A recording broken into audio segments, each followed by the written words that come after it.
You all right? Captain? I don't rightly know, sir. It hurts in my belly and it's hard to catch my air. Am I gonna make it?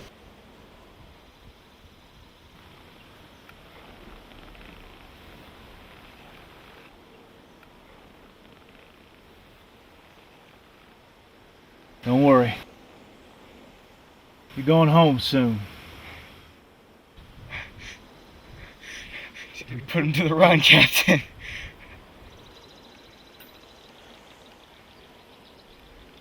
It's just you and me now. That bastard Yank swear to me that he'd just wander off if I let him go. I didn't want to shoot nobody in the back. I ain't no coward. Ugh. Oh, it hurts. He turned around and walked off into the woods. And that filthy liar gut shot me.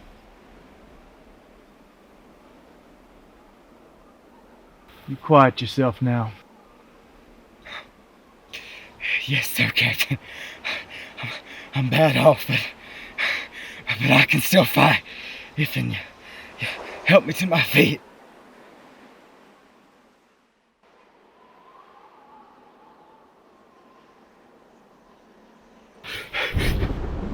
You ain't my captain. No, I ain't your captain. My name is Nat Kinney.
My name is Alonzo Smith Prather.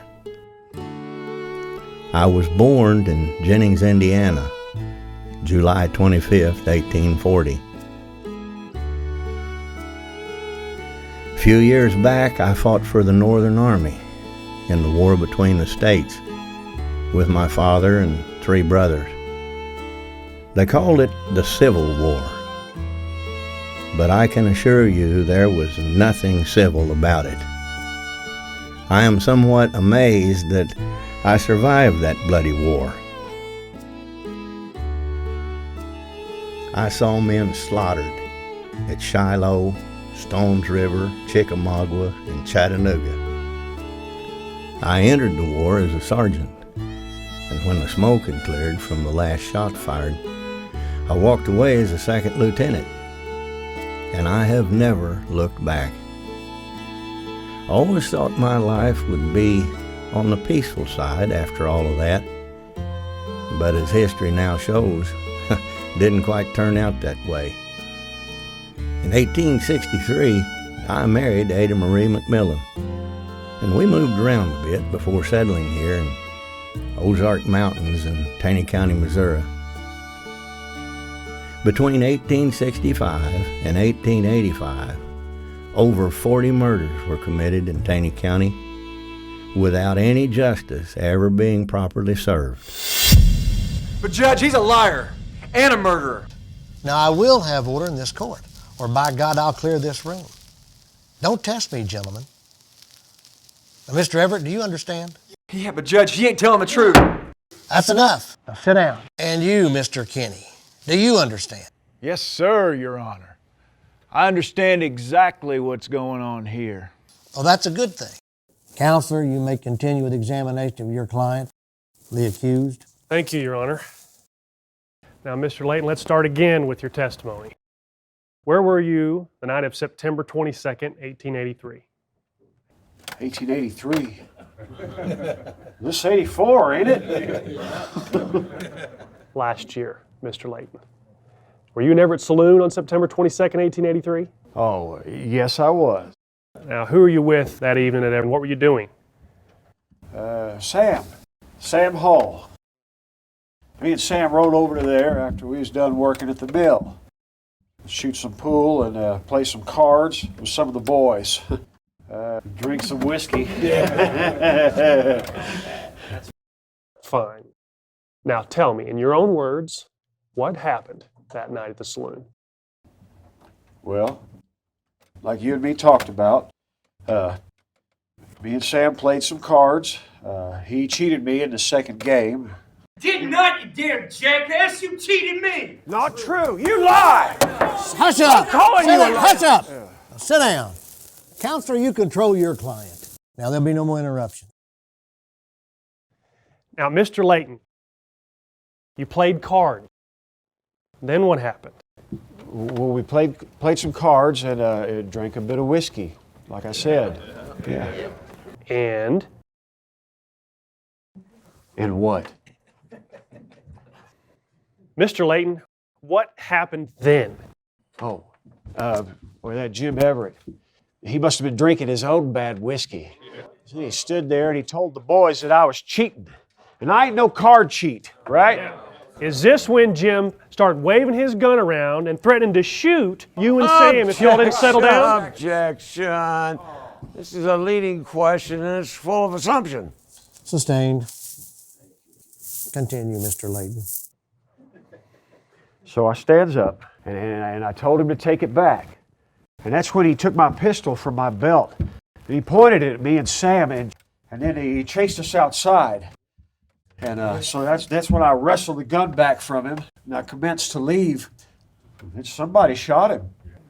So you refute the testimony of Yale Everett that you shot James Everett. That's right.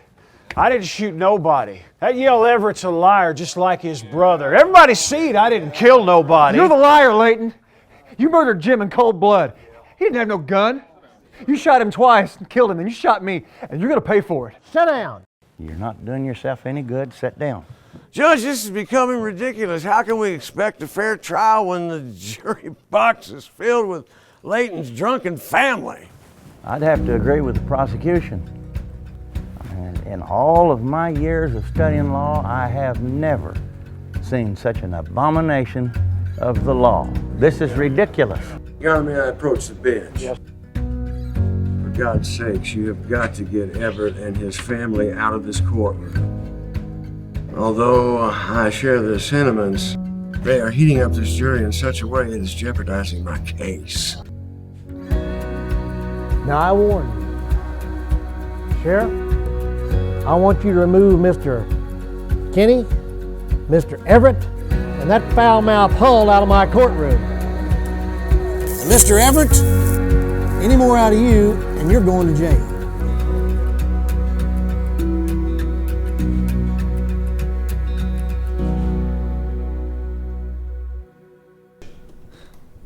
Now, come on, Nat.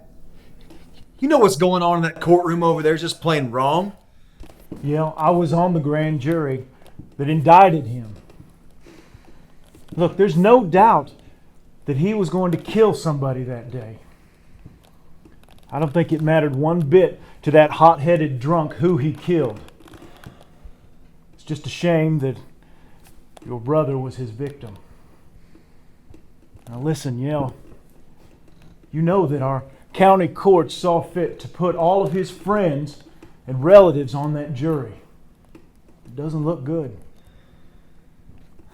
I hate to say it, but there's a good chance that he's going to get away with murder. Al Layton sat there and bald-faced lied. It ain't the way it happened. I told that jury everything, every damn detail.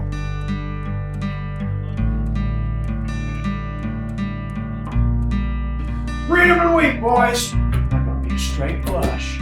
That ain't no straight. You ain't got no say. 5, 6, 8, 9, 10. Yeah, you can't even count. Well, I'll do my worst straight with him now. That work we're doing down at Everett's Mill ain't got me too tired. I can whip the both of you right now. Now you fellas need to calm down. Come on now. I ain't gonna let you cheat us in cards too. This here pot's mine. Not so fast. Who you calling a cheat? Sam. And my whiskey.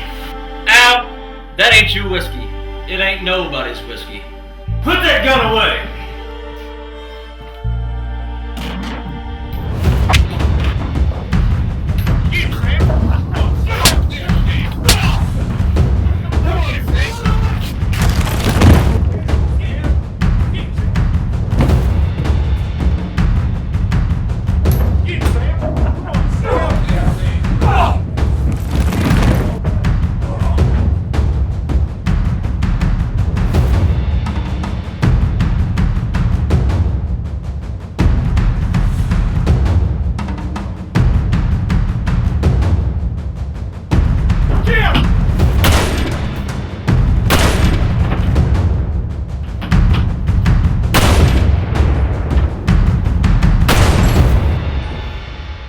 And Al Layton killed him.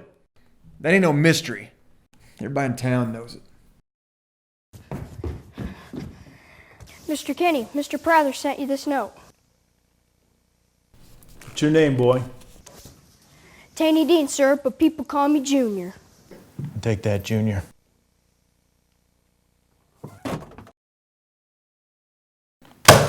Not guilty. Not guilty? I'll kill Al Layton myself. Hey, calm down. And just sit down.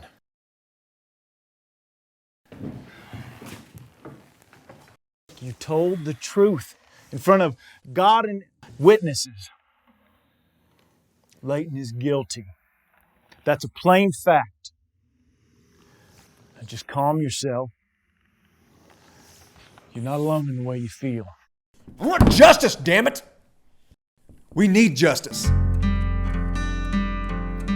Nat Kinney rode home that evening, burdened by the senseless killing of a good man. The anger he felt about the civil unrest in Taney County was growing, and once again he had seen no justice that day. Did you bring us anything from Everett's store? Everett's. Let's see. No, I don't think I got anything for you. I did get some of this Hard Rock candy, but I was going to give it to my horse. I saw that fox we was looking for last night, Pa. I was fixing to blast it with your shotgun, but Mama said I couldn't. So I threw some rocks at it, and it ran into the woods. Good job, son. Did you get any of the chickens? Where was Rascal? I didn't get any of the chickens. Tell him where Rascal was. Shut up. Paul, where was the dog while this fox was going after my chickens? He caught Rascal, Pa. Poor dog. He sure was howling. Rascal ate the bacon and got caught in the trap. Paul, you go put out water for Rascal, and Georgia, you finish setting the table. And both of you go wash up for dinner. Yes, Mama.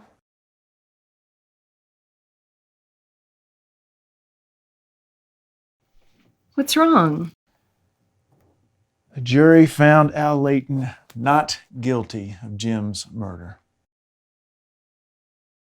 He murdered him in cold blood, and they come back with not guilty. That's justice. That poor man's family. Something has to be done.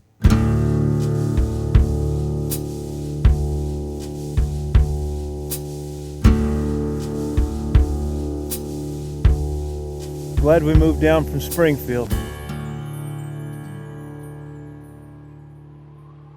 Mostly glad. What do you mean, Nat? Lawlessness is disgusting. Nathaniel, you're a very strong and brave and kind man. But you're only one man. You're right about that. I am just one man. And what can one man do, whether it's Kathy or me? It would take an army to control this county. You know what? You're right. It would take an army. Well, that's well and good, but there's no army here. There could be. There could be. But these people here, they're farmers and merchants. They're not soldiers, but they have guns. And enough good men with guns, they could form a militia. We could turn this into a place worth living in. We can make it safe for all of us. But I can only do it if you stand beside me.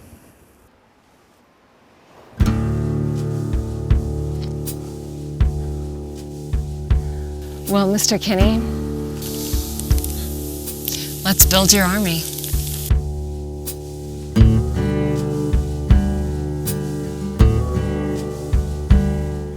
Once Nat Kinney made up his mind to do something, you could pretty well consider it done. Nat was a big man and known to be good with a gun. I never seen any one man mean enough to stare him down. He told me he had a plan to take back Taney County from the bushwhackers, and that we should get a few good, upstanding citizens together for a meeting.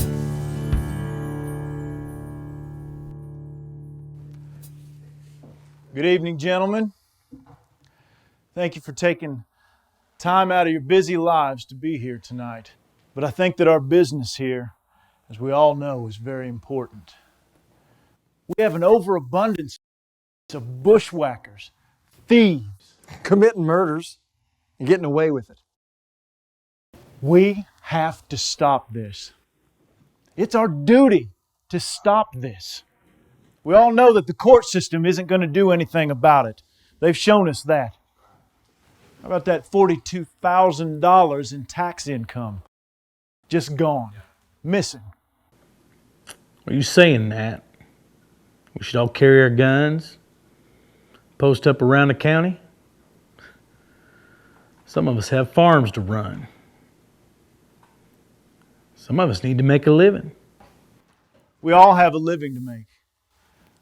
But there isn't going to be anything left of this place that we love unless we stand up and remedy what's wrong with this county. If I may just for a moment speak to you here. I certainly appreciate being invited to this meeting. And I truly hope that you're not making any accusations about my abilities. Enforce the law. In my defense, this county's been ridden with crime since the beginning of the war. And I've got 600 square miles to cover. McAfee, all of us here know your abilities. You're a fine sheriff. But it's like you say, it's a hell of a big job for just one man. Now, what I propose is that we form a league. A citizens' league for law and order. We can assist the sheriff and protect our lands. Protect our brothers' lands. Yeah, well, 13 still isn't enough. I don't know, Nat. I mean, we all know that we've had a problem trusting some of these men in the county. You take those same men and give them a shield of an organization to hide behind, and we're liable to have a bigger problem than we've already got. There's a reason that the sheriff is an elected official. Alonzo's got a point there, Nat. You see, I'm the elected sheriff of this county, and the responsibility of enforcing the law falls on my shoulders. Now, there's a couple of concerns I've got because so far I haven't heard a thing about sworn-in deputies. This is a vigilance group you're talking about. Now, boys, I don't need any more trouble in this county. What I need is a whole lot less. That's why we have to keep this organization a secret. You can't just turn the law over to anybody.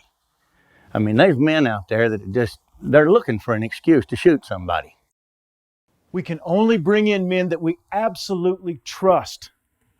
We have to have organization and accountability.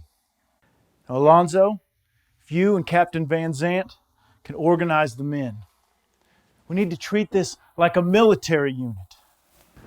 What we need to do is divide this county into sectors. We need to appoint a lieutenant for each district, and those lieutenants will report back to us. The important thing is secrecy. Yeah. We all need to be willing to take a solemn oath to maintain that. Right. JJ, think maybe that you could draft us an oath for our league? Of course I will, Nat. You know, it's also important that all of our members stay quiet for the sake of our families and the like. I can imagine there will be some retaliation. We must move with caution. How are we going to know the difference between them and good, trustworthy men? We could have a signal. Maybe a handshake. Just call us the Masons. Yeah.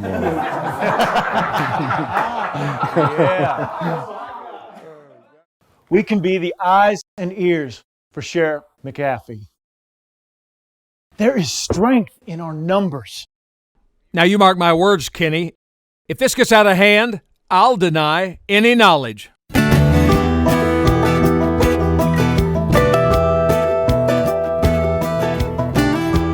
Being of like minds, we could never have known that the decisions we made on October the 18th, 1884 would forever change the history of Southwest Missouri. The concept seemed sound enough. Help enforce the law. By banding together, we had strength. There was indeed change coming to Taney County.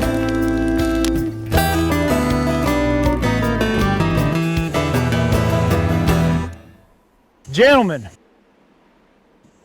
tonight, change, real change, is coming to Taney County. The Citizens League for Law and Order is born tonight. Each one of you is going to play an important part in our mission in the days going forward.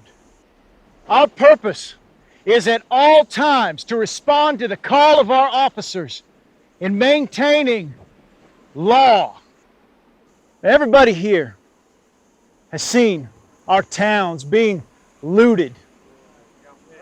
You've seen our friends and our neighbors being killed. Livestock being stolen and butchered. We've seen our women mistreated. Our families have been torn apart by these bushwhackers, these thieves, and these murderers. Gotta stop. I say, no more. No more. No more. No more. Tonight, justice is coming. And it's a secret justice that only we know about. But I'll tell you this, very soon, they're going to feel our justice. Yeah. Maybe some of you sitting back there thinking, hell, I'll just go home. I'm going to go sit on my porch. Some of y'all's got a bigger porch than others, too. You know what I say? I say join the band or leave the land. What about our sons and our daughters? That's right. Tonight, we make a choice. You can sit with your arms crossed and watch while a few men go out and clean up this mess, or you can join us. You can join us and say, no more! No more! No more! Well, gentlemen, I think we have your feelings on this. Now, as Mr. Kenny stated, it's important we do everything we do in complete secrecy. No written records. We need to get started right away on changing Taney County. People need to know we exist, and they need to know we mean business. Now, in the presence of God and all these witnesses, raise your right hand and repeat after me. I solemnly swear that I will never reveal any of the secrets of this order. It won't be long. Then Bush Records ain't gonna know which way to run. Well, that's all fine and good, boys, as long as we stay inside the confines of the law. But I'll guarantee you, the first time we step outside the law, Sheriff McAfee will come after us with a vengeance. You know it. So what's next, Nat? What's our mission? You let me take care of them, Cap. We'll meet here again in a few days, and we'll make a plan. I will be subject to the jurisdiction of 12 members of this order, even if their decision should be to hang me by the neck till I'm dead, dead. So help me God. Well, gentlemen, it's my great honor to welcome each of you to the Citizens League of Law and Order.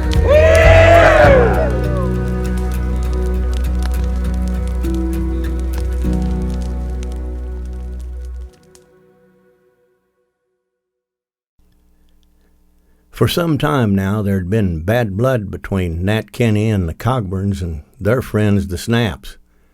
Andrew Cogburn and his Uncle Robert felt as though Nat Kenny was a bully and a big talker, and worse than that, an outsider. So they took every opportunity to give Nat a hard time and to discredit him, especially in front of his friends and followers. Hello, everybody. What is standing out here for?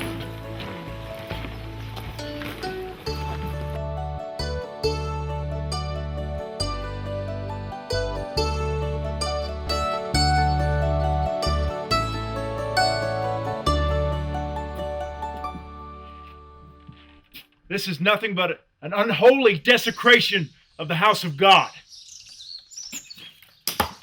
I was the first one here, Captain. Thought about taking it down, figured you might want to see it.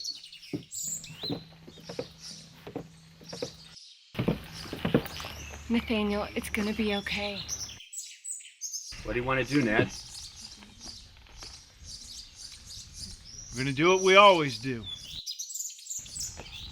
We're going to worship the Lord and praise His name. I think we need to pray for those who know not what they do.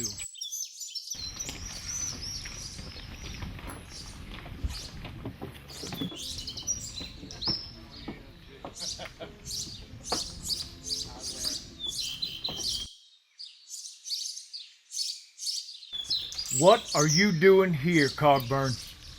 Well, we came to join you today, Mr. Kenny. Heard about your door. Damn shame. You'd think one would be something like that. Kenny. Uncle Robert heard you were a good preacher. He wanted to come hear you. Surely you wouldn't turn away a lost sinner from the house of the Lord. Let it never be said, though, that I turned away anyone who was lost.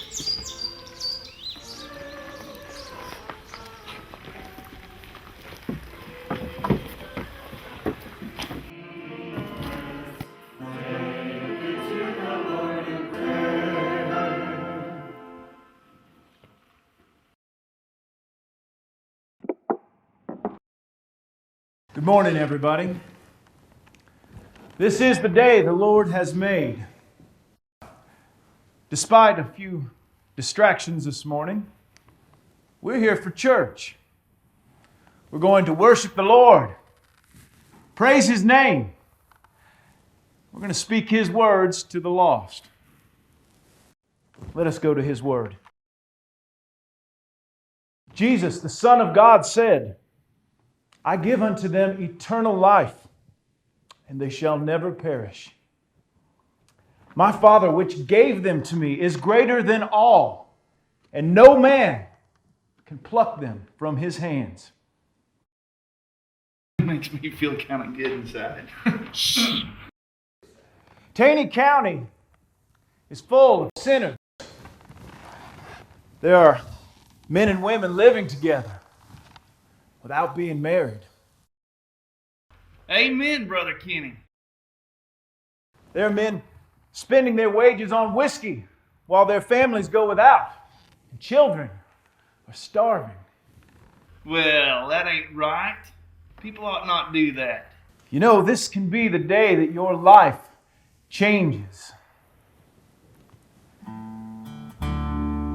You're ready to meet God just the way you are. Mr. Kenny, tell me how I can get this here salvation you're talking about. Well, all that you have to do is ask God to forgive your sins. Ask Jesus into your heart. And turn from your wicked ways. Well, that's all it takes. I just gotta ask God to save me. Salvation is free to anyone who will ask. About them wicked ways. Tell me a little bit more about that. Well, if you become a Christian, your life will change. So you're trying to tell me that I'm not going to want any more of that whiskey or saying them curse words or chasing women? You wouldn't want to. I don't think I'm ready to stop all that. I'm really going to have to think about this one a while.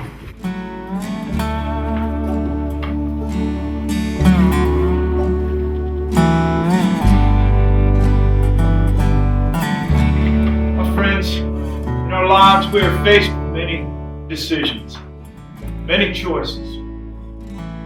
Just saw a man make a choice. And God have mercy on his soul.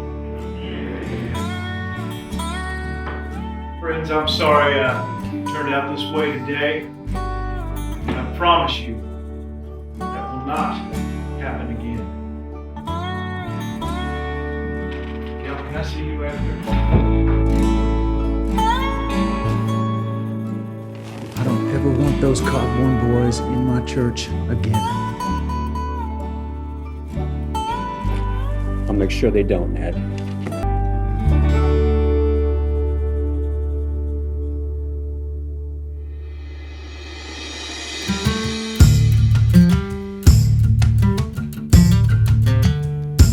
Frank Taylor and his younger brother Tubal were well known in Taney County, and not in a good way.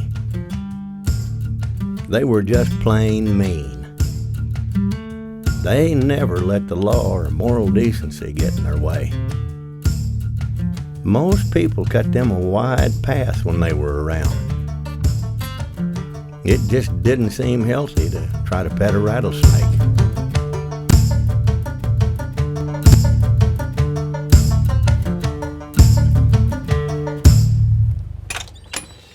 How's it going, Dickerson? Fine day, yes indeed. Hello, Frank. What can we do for you today? Well, John, I'm looking for some boots for my brother Tubal. I'm gonna pick out a pair, and you just go ahead and you put them on my bill. Well, now, Frank, you already owe me quite a bit already. Well, I don't see what the problem is. I'm gonna take these pretty boots, and you're gonna go ahead and you put them on that bill. Well, that is going to be a problem, see, because I've got to make a living, Frank. Well, hell, don't we all? Take the boots, Mr. Taylor. John, let it go. You see now, Dickerson, you got a pretty smart wife here. Not bad looking either. better start counting your blessings, John. While you got them. I hope y'all have a real nice day.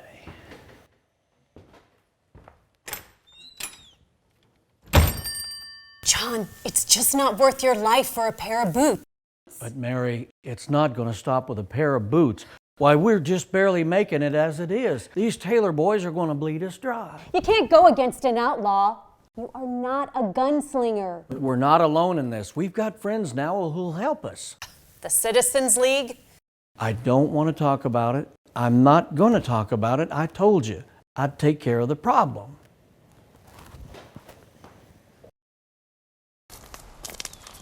Uncle Robert, I was thinking just now. You know, my pa learned me how to fish the right way. How's about wagering with me that I can catch more panfires at the pond than you can? Well, you better just hold on there. If that's what you're thinking, you're just wasting your time thinking. Now, wait a minute. Hear me out. If I do catch more, when I do, you have to clean the mess up. And you have to cook them for supper. And you have to clean the dishes for Sorrel. I don't do dishes for nobody. You ain't got a woman, so who cleans them for you? Well, all I do is just grab those dishes and take them down the creek, wash them off a bit. Now, I know it ain't at all what Sorrelda does, but hey, it works for me. Dang. Glad Sissy and I live together and not with you.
You cockburns!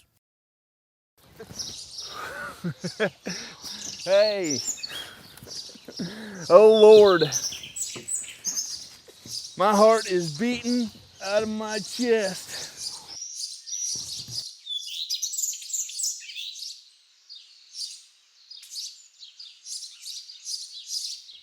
You think we killed any of them? Nah. But they sure deserved it if we did. I think they plumb got away. I don't hear anything. Can I ask you a question? Sure. Go ahead. I might have an answer for you. If something ever happens to me, will you... If something were to happen, will you take care of Sorrelda for me? Nephew, you hear me and you hear me well. I promised your pa at his grave, mind you, that I'd take care of your ma and you and your sister Sorrelda, and I am a man of my word. And your ma, when she is dying, rest her soul, I promised her the very same thing.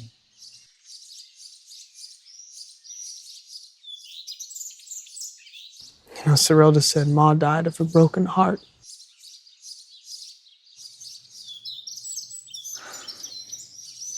Well, I suppose in a way I believe it. My brother James, he loved your ma and you two kids more than anything. And your ma, she loved y'all right back even more. Yeah, I think her heart pretty much broke whenever James passed. She just couldn't handle that sadness.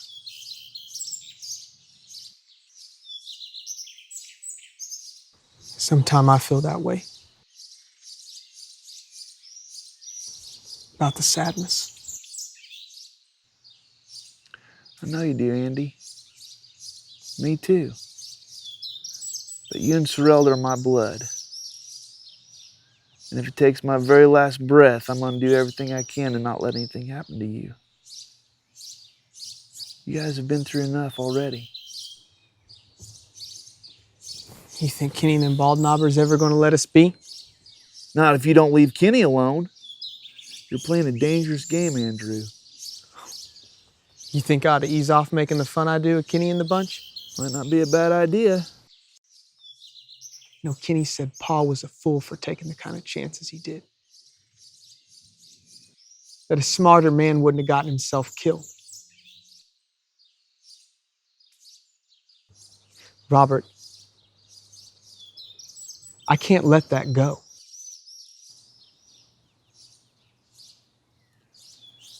Kenny didn't kill your pa, Andrew. Now, is that worth dying for?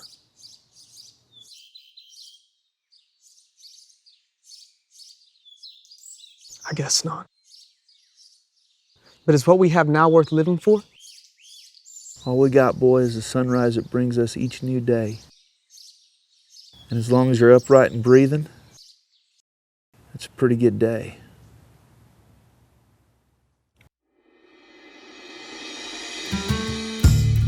Well, Dickerson. Kind of slow in here today, isn't it?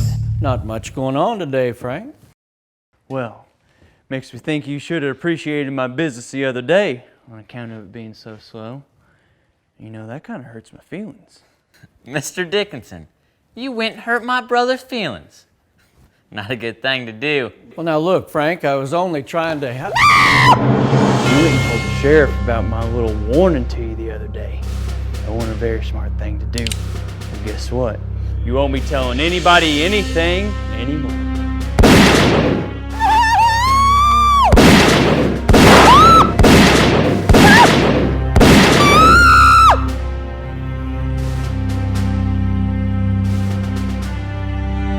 Tubal, grab me a shirt.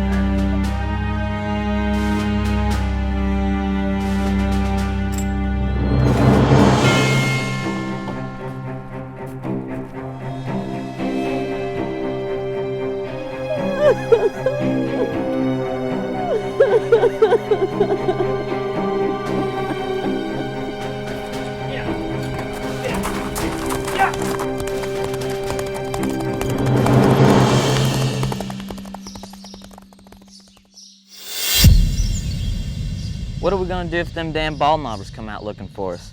You know we ain't got enough guns to outshoot them all. Them bald knobbers ain't nothing but a bunch of farmers on horses.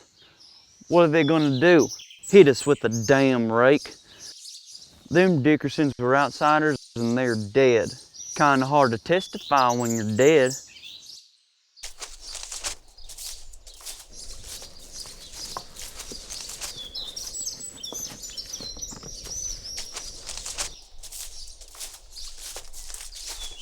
Don't shoot, Frank. It's Tony and Jess. Just you two? 1, 2. Yes, it's just us two. Come on.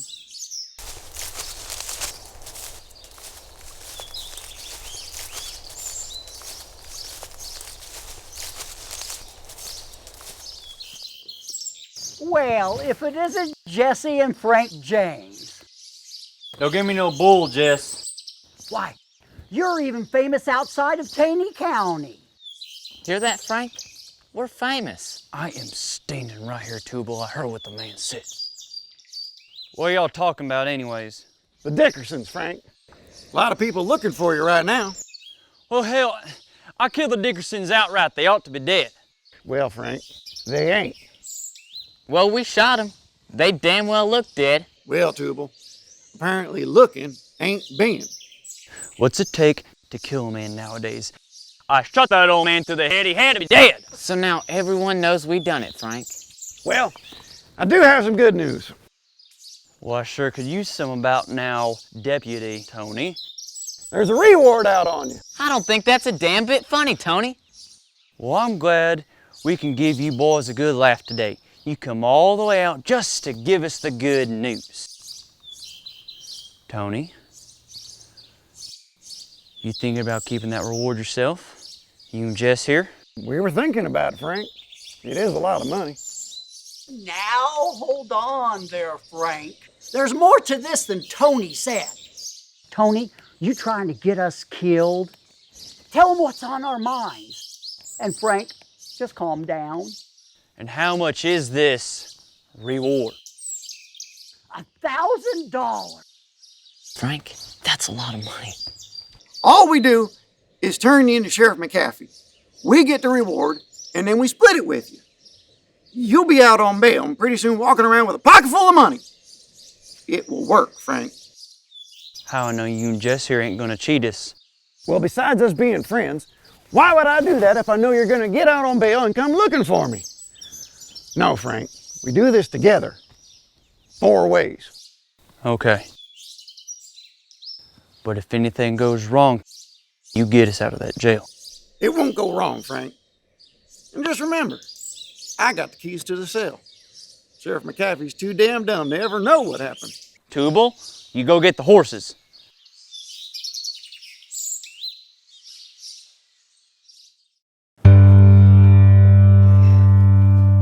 Well, Sheriff, Jess and I brung him in. Well, well. So you did, Deputy. Good job. I'll take those guns, boys, one at a time, nice and easy.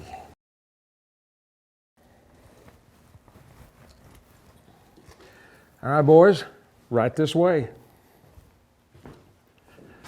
And inside.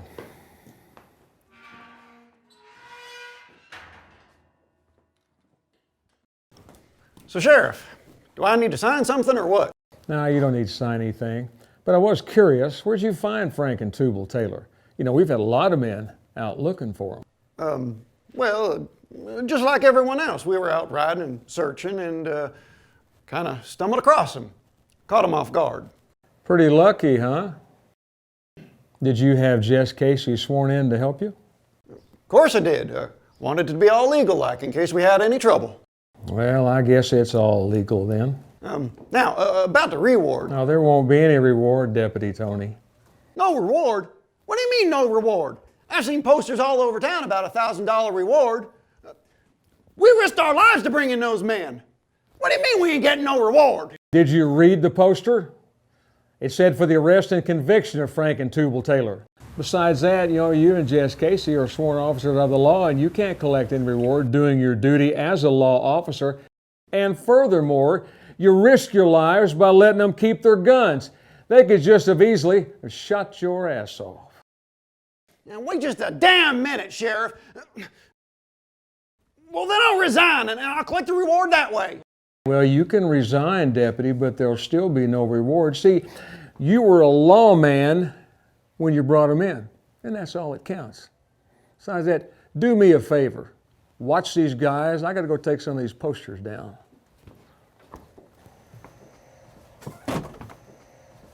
No reward. I'm out of here. Tony, what in the hell is going on? You gotta get us out of here. Told you I'd get you out of here. Gotta wait till later. Till the sheriff is gone for the day. What about that damn reward, Tony? Didn't you read the poster? Of course I did. I don't remember nothing about no conviction being on there. I can't believe we won't be getting it. You dumb son of a bitch! Now you listen, Tony, and you listen good. You're gonna have bigger problems than worrying about not getting no reward. I promise you. I hear you. I told you I'd get you out, and I will. We've got to wait till later. I got to go for a while, but I'll be back. Yeah, you're damn right. You wouldn't want the sheriff to know the whole story on this. Understand?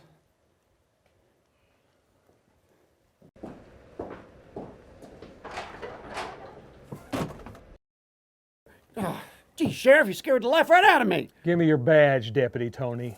My badge? What for? You know why. Give it to me.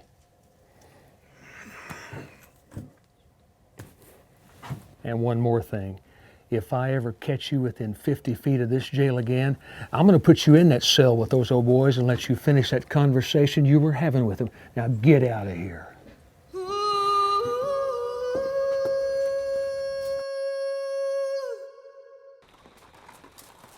Talk about suffering here below, and let's keep following Jesus.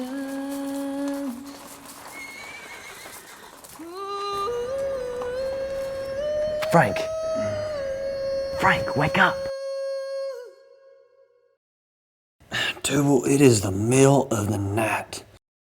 Frank, I hear a bunch of horses outside. The gospel train has come. Now don't you want to go? I think we got company. Tubal, go ahead and get your boots on. I think it's Compton and Tony coming here to bust us out. And leave this world of sorrow. Go get those Taylors. And troubles here below. We all do it at the same time. This is against the law. Where's Sheriff McCaffrey? You'll see hell before you see Sheriff McCaffrey, Taylor.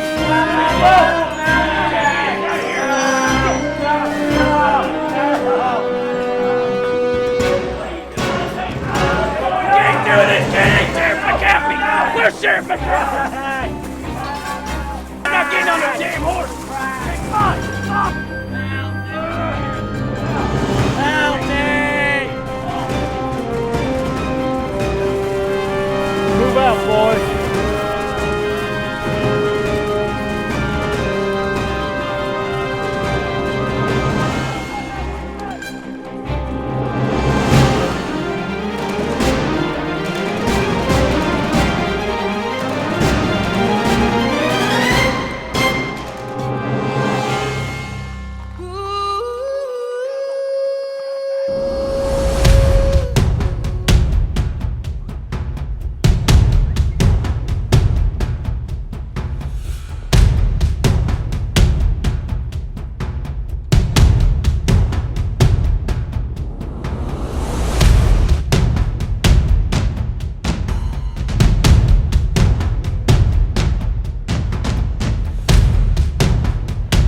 This court for the Citizens League for Law and Order is now called to order. Frank and Tubal Taylor, you are accused of harassing the good citizens of Taney County, both with threats and with deeds that have been seen to be unlawful. You are accused of mutilating cattle,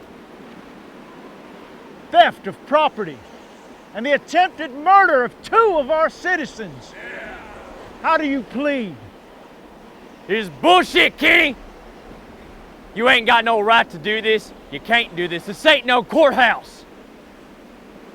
See, I think we have more right to hold this hearing than you had to shoot the Dickersons.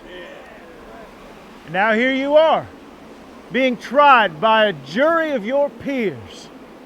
Go to hell, Kenny!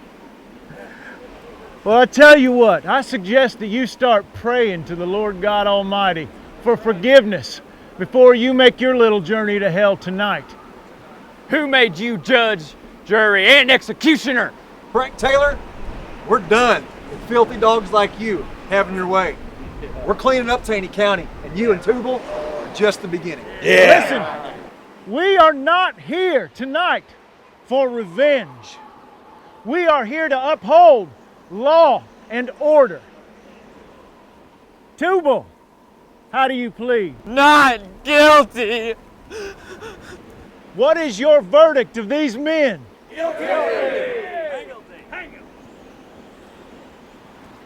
Frank and Tubal Taylor, you have been found guilty by a jury of your peers of the crimes that have been laid before you. I hereby sentence you both to death by hanging.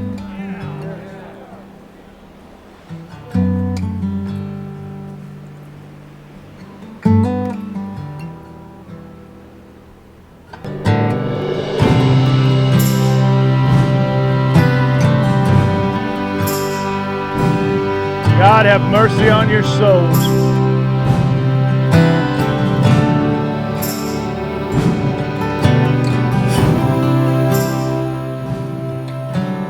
Men of the Citizens League,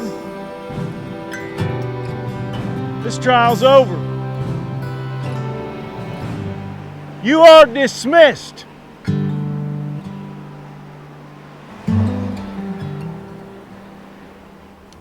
Ned, What is it, Alonzo? what is it? My God, man. We weren't supposed to hang these boys. We just supposed to scare the hell out of them. What the hell happened to law and order, Nat? Lonzo, with all due respect, these boys got what they deserve. We didn't start the league just to scare people. We started it for law and order and to bring justice where there was none. Oh, Nat, we wasn't supposed to do this. Go home, Alonzo. All right. All right. I'll go home. But you better listen to me on this one, Nat Kinney. By God, this is not what we agreed to, and you know it. I am not a murderer. And by God, I don't intend to become one now. You better listen to me, Nat.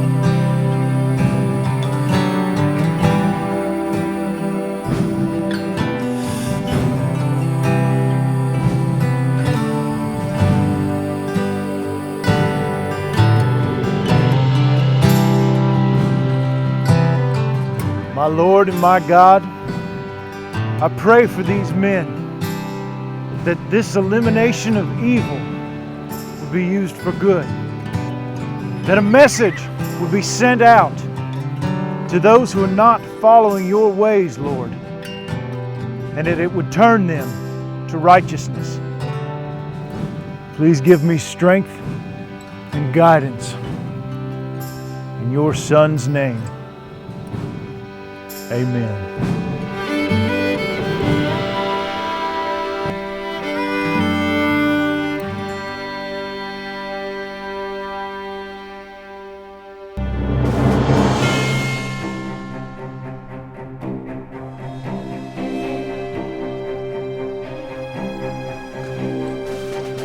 Dave Walker. Heard a lot about you and your organization. Well, I assume it was all good since we're all standing here. This is my son Billy. Good to meet you, Mr. Kinney. How old are you, boy? With all due respect, Mr. Kinney, I'm not a boy. I'm 16 years old, and I'll be second in command of the Christian County Citizens League. Billy's really good with a gun. I'm here to help you establish your organization. You have to choose who's going to be a part of that. You need men that you can trust. We've got some good men, Mr. Kinney. Well, all right. We've got a long ride ahead of us. Let's get started.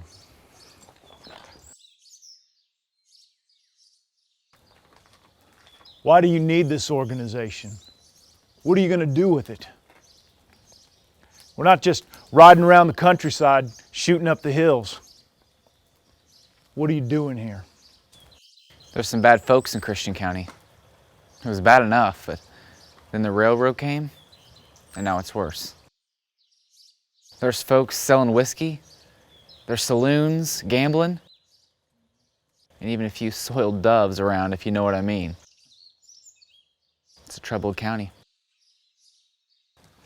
Their actions, or lack thereof, will determine whether or not they are turning away from their sin. Amen, Mr. Kinney. Sir, my name is John Matthews, and I am glad to know that you're a man of God as well. We're all God's children, Mr. Matthews. And sir, it has become mighty hard to shepherd the flock through the church doors and away from the sin and filth that the God-forsaken railroad has brought. But there are many who refuse to live in God's ways. They're living in sin. It's up to us to turn them from their wicked ways. And what we do is we'll take hickory sticks, put it on their front porch. However many sticks are sitting there in that bundle, that's how many days they have to change their ways. What if they don't agree to this? What if they just ignore it and keep on doing what they've been doing anyway? We'll get them switches busted across their backs. Be a lesson they soon won't forget. Every time that we ride into some place at night and we right some wrong, we're stronger and more feared. We have to do whatever it takes to rid this county of this filth. We do not ask. We do not negotiate. We command it. Now, one thing that you all need to understand is that once you join this organization, there's no turning back. You're going to become a part of something, an organization that you're going to be with till the day you die. There are no written records. There are no rosters with people's names written down. Captain Kinney, we already made our own masks. What do you think?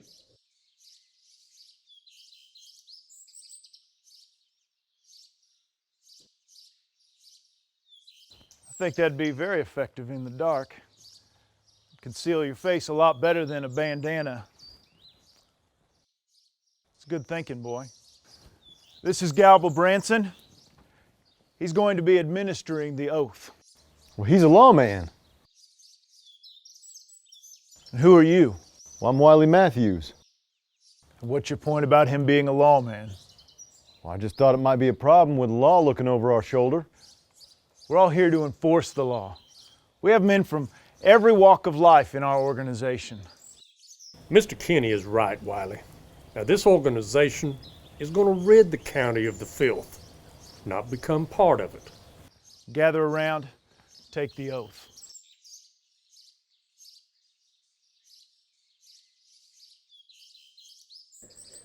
All right, man, repeat after me. I solemnly swear. I solemnly swear that I will never reveal any secrets of this order. You reckon this 16-year-old boy is going to be able to head a group of men on our raid, Captain? Well, that'll come with experience. Let's hope he lives long enough to get some. Without question. without question. I make this pledge as a blood oath. I make this pledge as a blood oath. Unto death. Unto death.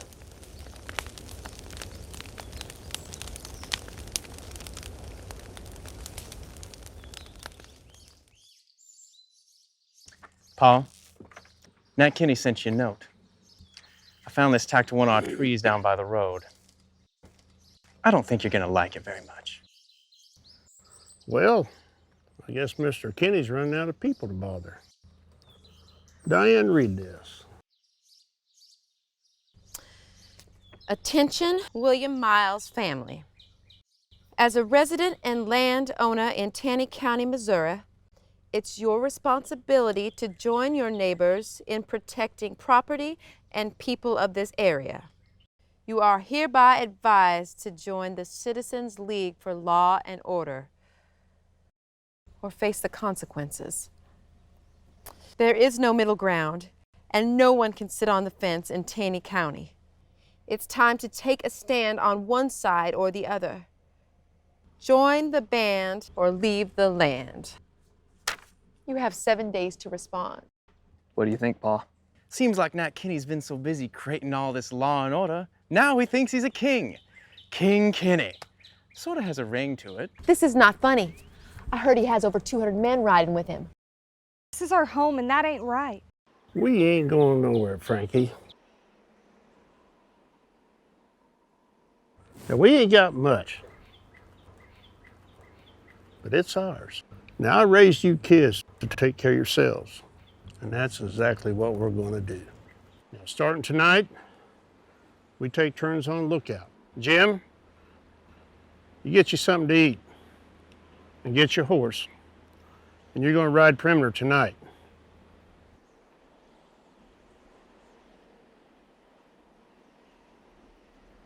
Manny, after you get done eating, I want you to take this note, and I want you to see to it that someone gets it to Kinney. And you tell them that our latch hangs on the outside of our door, if any of them are man enough to try to open it. Diane, there'll be a loaded shotgun and Winchester next to that door at all time. Don't go outside without one. You really think they'll come, Paul? Let them come. I hope they do.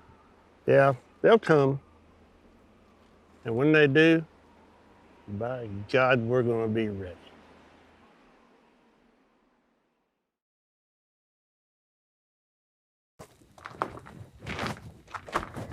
Hey. Hey, Sam.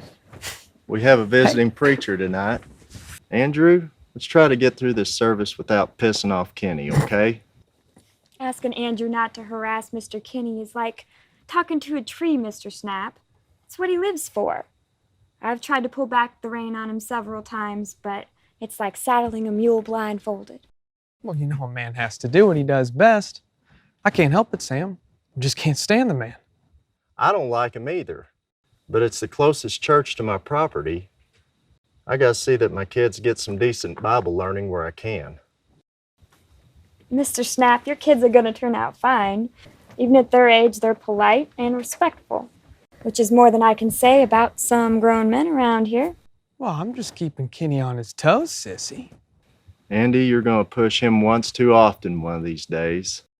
Galba, Maggie, I thought you'd be at the church by now. I've just come from there. Just had some information I wanted to pass along to Nat, if I could. Anything I should be concerned about? Oh, no, heavens no, everything's okay.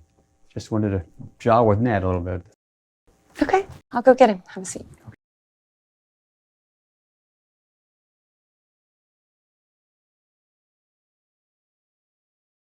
You lost, Galba? How are you, Captain? Doing well. What's the matter? I just came from the church. I saw Andrew Cogburn there. You know, with the trouble we've been having with him lately, I thought this would be a good time to serve him with that warrant that we got. You still have that paperwork? Got it right here. Why don't you let me serve this? If he's at the church when I get there, then I'll give it to him. Nathaniel, might look better if I did it. Why don't you just let me do it? You head on back to the church and gather some of the men on your way. Will do.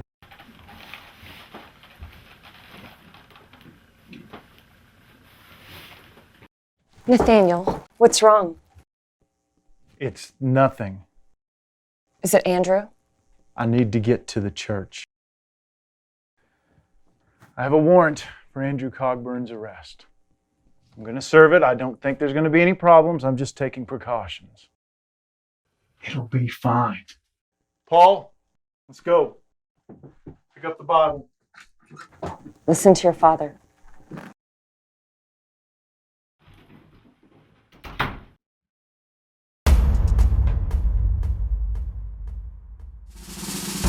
Wow. Looky, looky who's coming down the road. The old blue gobbler himself. Andrew, for me, please behave tonight. Okay. For you, my little sister, I'll be on my best behavior. Paulie, why don't you go stand over there out of the way? You see Andy trying to harass Mr. Kinney. Just slap him upside his head. Which one? Andrew or Kenny? Hey, sissy, you still got my gun? Yeah, it's in my bag, and that's where it's staying. Nothing's wrong. I just want you to go over there. Do as I say. I'm gonna go bring her in. You guys go ahead and talk. Thrilled to always carry your gun while you're at church. Oh, I'm not allowed to carry in public, Sam. Just taking no chances. I'm going to need you to step up into the light. What's this all about, Kenny? We're at church, for God's sake. You got a bone stuck in your crop? Don't make me tell you again. Put your hands in the air. I've got a warrant for your arrest. Put your hands where I can see them.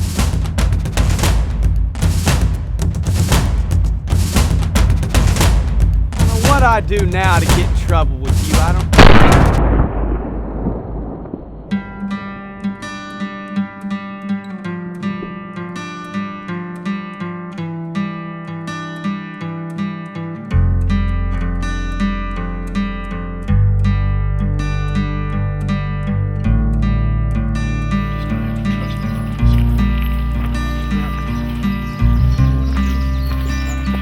Hey, Kenny, I got a few words for you. What are you doing here, Robert? We're having an investigation.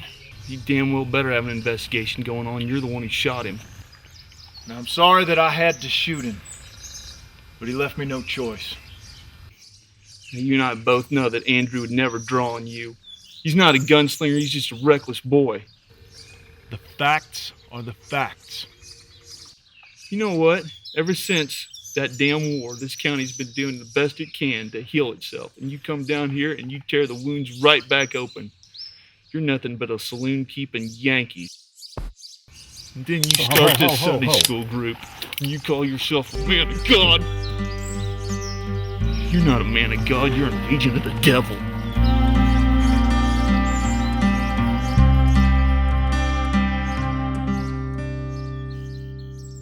Many of the longtime citizens of Taney County had had just about enough of Nat Kinney and his ball knobbers. So they joined together to create an opposing force, a militia, the anti-ball knobbers.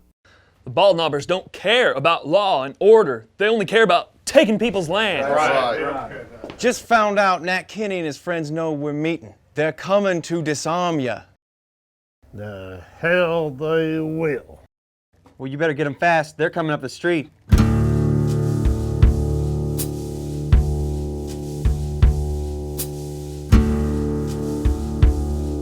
All right, boys. We're standing our ground and we don't back up. Understood? All right. Let's move.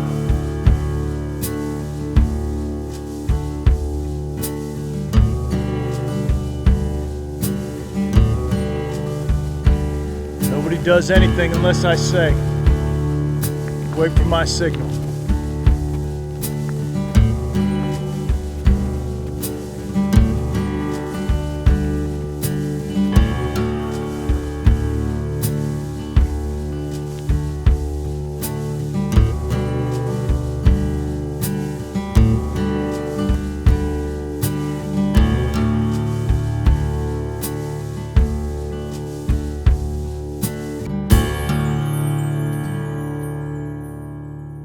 You lost her, Mr. Kinney? You boys need to lay down your weapons. That way we know that there won't be any trouble in town. Well, Nathaniel, that just don't make no sense now, does it? You try to take our guns, you already have more trouble than what you can shake a stick at. You're making a big mistake, William. Kenny, just in case you don't know it, this here's a scatter gun, and I'll use it right now to cut you in half first.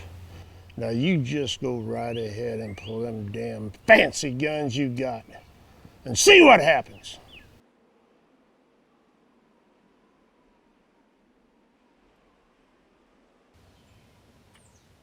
Let's go, boys.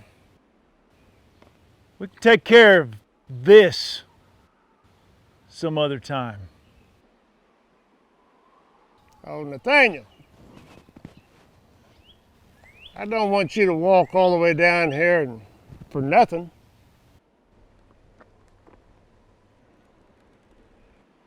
There, we're disarmed.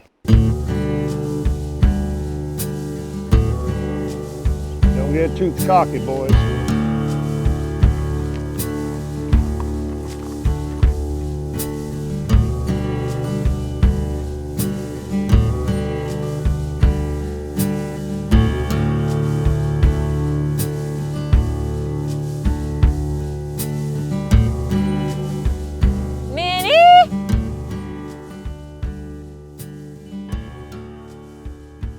Hey, last time I checked, my name weren't Minnie.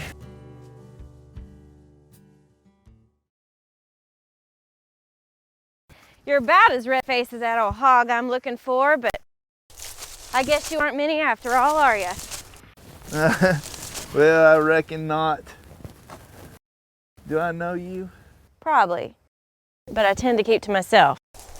But I've seen you around. I know of you pretty well, Mr. Cogburn.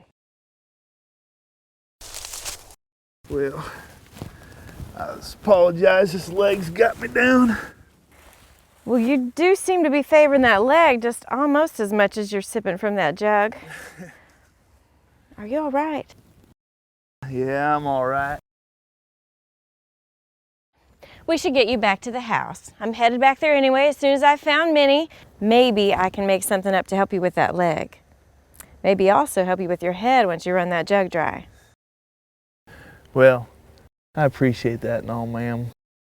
But you need to be a bit careful about inviting strange men out to your place. These hills they just ain't safe anymore. You're right about that. But you're no stranger to me, Mr. Cogburn. And with all due respect, I can spot a hurting soul when I see one.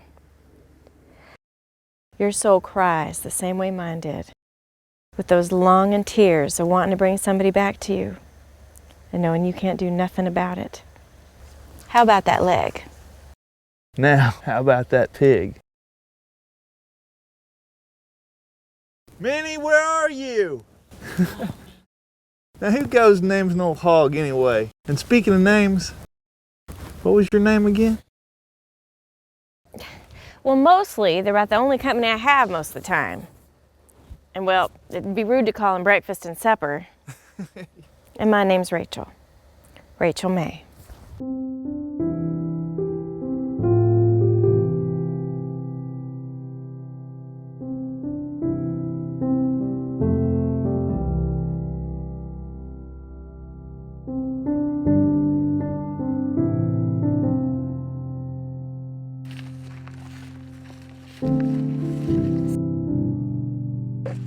You mean to tell me you've never named any of your animals? Well, I'm gonna think about I did name a dog one time. What? Well, I named him Stick. Stick? Yeah. Why? Because he was skinny.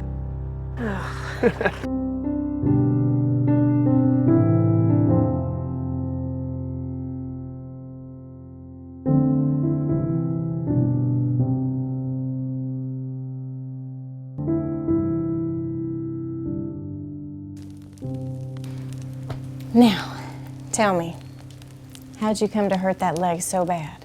Well, it wasn't much of nothing. Just some of those damn ball knobbers over there in Kirbyville. Oh, they didn't care too much for the tune I was singing, and they thought they'd tell me about it. But you know what? Piss on them. It's a damn good song. Dude, old Kirbyville, I can no longer stay. Hard times and ball knobbers are driving me away. Oh, well. Samuel and I married young. Foolish, may have been, but we didn't see it that way. We had big plans for when he came home from the war. I didn't want him to leave, but it seemed like fighting for the Confederacy was running thick in his blood, and he and his pa and two brothers set out only 1 month after we wed. He swore he was going to do his time on the battlefield, fighting those Union boys off, and then come back to me, and we could start our life together.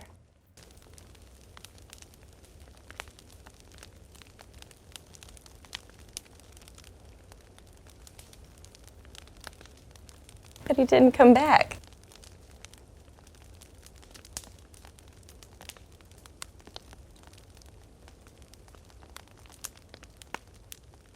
Mr. Cogburn, I'm sure you've heard of Madison Day. Oh, yeah.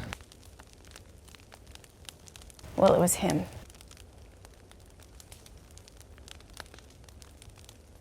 Him and his soldiers. Snuck up on Samuel and them in the middle of the night, killed him outright. Unarmed. While they were sleeping.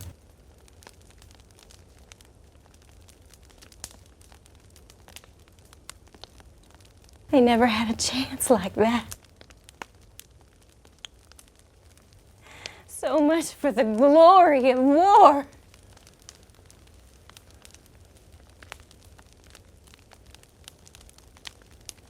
now, all these years later, those cowards are back here in this country, our country, saddled up with Kenny and them bald knobbers, stealing land from its rightful owners, beating up on whoever they please in the name of justice.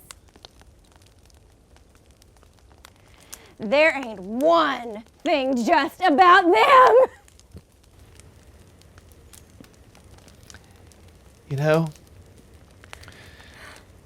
seems like what those Yankee cowards tend to be doing these days. Just killing innocent, unarmed people. You know, that's what happened to my nephew. And that bastard Kenny, he killed him, murdered him, like a dog he didn't like.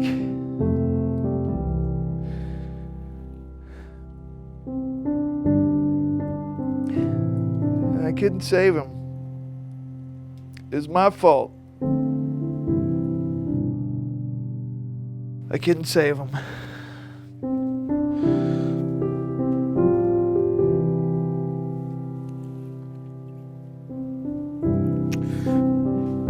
I'm sorry.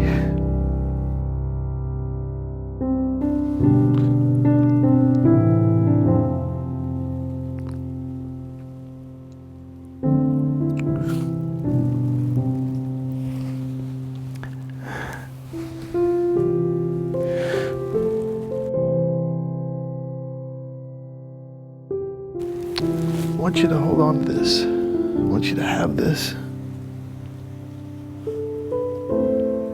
That way I know I'll get to see you again.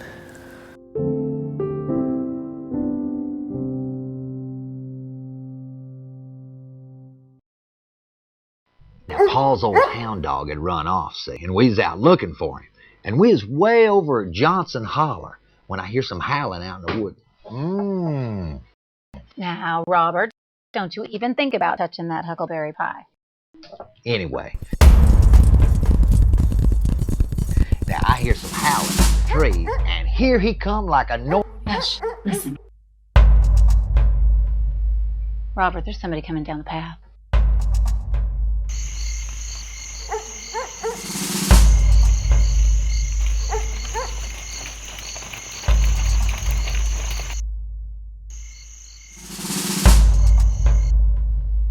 Bald knobbers. Will, get my Winchester.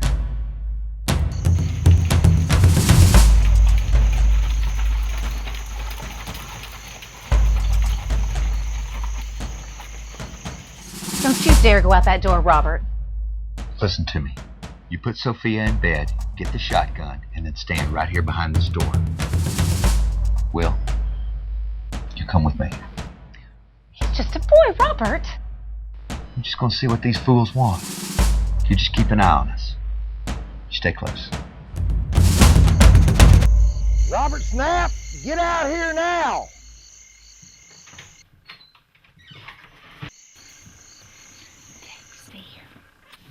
What do you want, Bald Knobber? Well, Robert, we're tired of you sitting on the fence and not helping out the citizens with you. Frankly, it makes us wonder whose side you're on. That spook mask don't hide you, Ben Price. Now, you're trespassing on my land. You need to leave. Well, you see, that's the thing. You're either with us or you're against us. And there ain't no middle ground here. And if I don't? Well, let's just say you and your family don't want to find out what'll happen to you if you don't do as you're told. Do what I'm told? Is that what the League does now? In the name of the law? Steal people's land?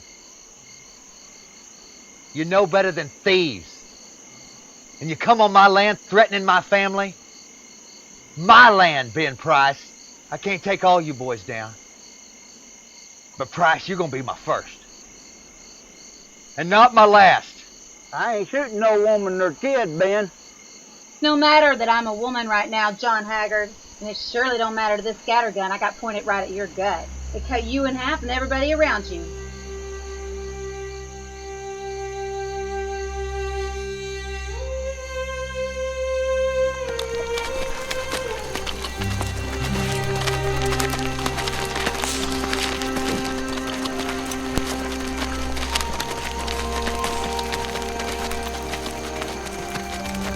There were a few men willing to kill Nat Kinney, but when it got right down to it, they were afraid of him. But Nat Kinney had to be dealt with. Now the question was, who would step forward and do it? I'm damn serious. We all agree, loser gets it done. Nat and his men have been coming around our farm for months, threatening to run us out of town if we didn't join up. Then who's to say we stop at Kinney? Easy now. You're starting to make us sound an awful lot like the bunch we're trying to dissolve. Robert's right. Kinney's reign comes to an end, and one of us is going to be responsible.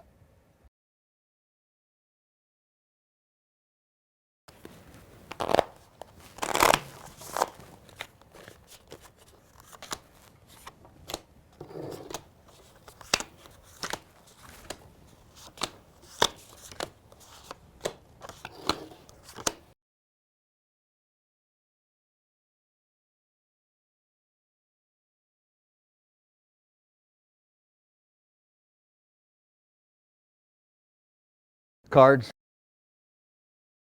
I'll take 3.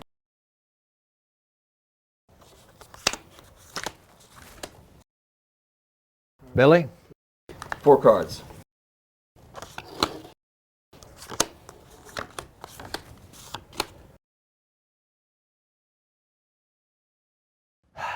Dealer will take 2.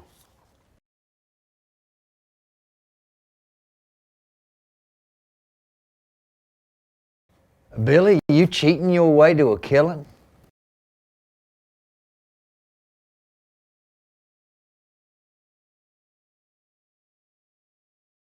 We lay them down together? Okay. Now. It was a fair game, and I lost. I'm just not afraid of what I have to do. Well, it is what it is, boys.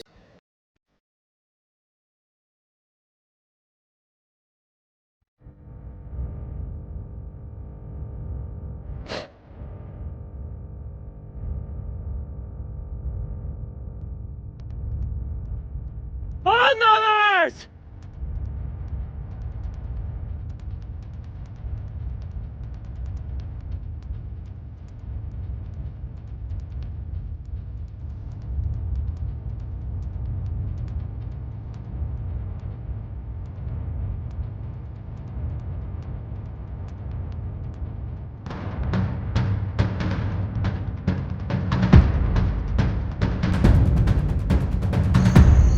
Don't even let that foot hit that ground, ball knobber, or it'll be your last step. Miles, you've been told several times, either join the league or get out. It's time for you to start packing. You got 2 days to be off this property. You got me out of bed to tell me that? I got news for you, bushwhacker. You can keep them 2 days. Now, you got 2 minutes to turn them damn horses back toward town and ride. Hold your ground, boys. We're settling this tonight. You called it, ball knobber.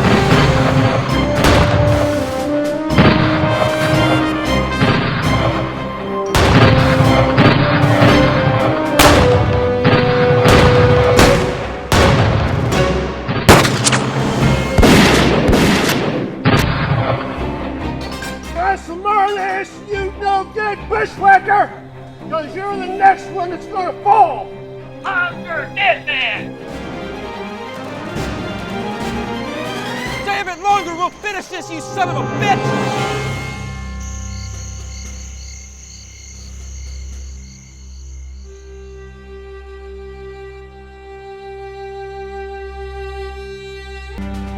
James, we need a warrant. I want Old Man Miles and his boys arrested.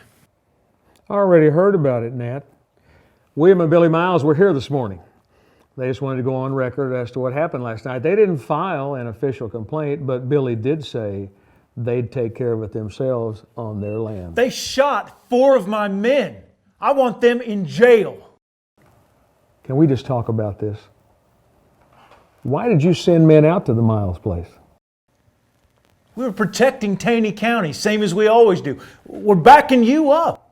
You weren't backing me up. I wasn't there to be backed up. Now, Nathaniel, you know that the Miles family pretty much minds their own business unless they're backed into a corner. And I've been here a long time, and they have never attacked anyone unless threatened first.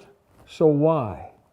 Why what, James? Why did you send men out to the Miles place?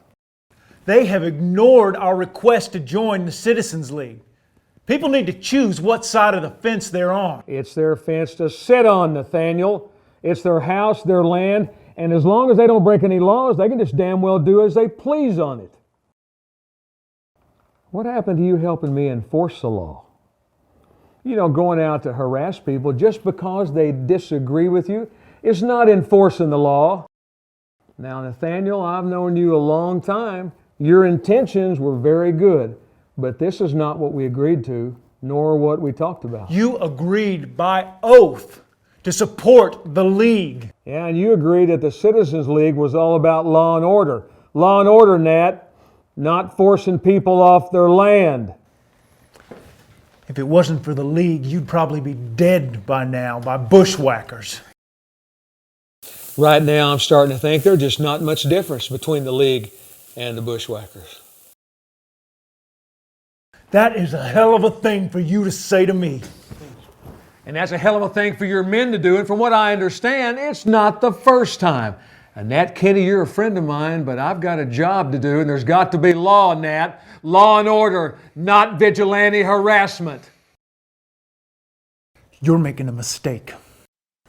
Well, it won't be the first mistake I made in this job, Nat. But you better hear your own words. Just like a mean old mule, it's going to come back and bite you in the ass if you don't watch out.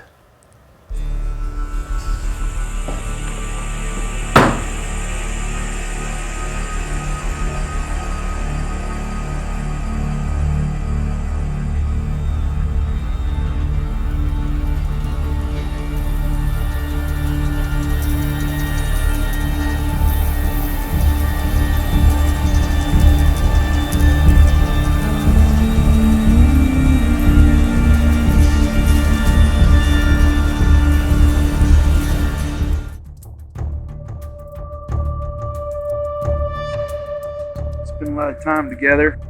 Try to take care of you. But we never talked about Andrew.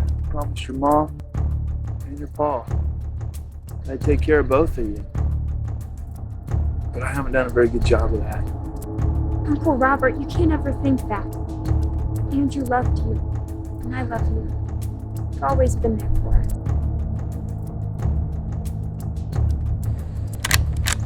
Andrew knew he was pushing Kenny too hard.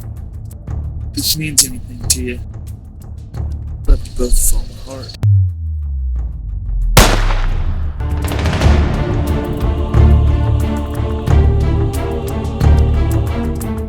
Are you shot? Uncle Robert?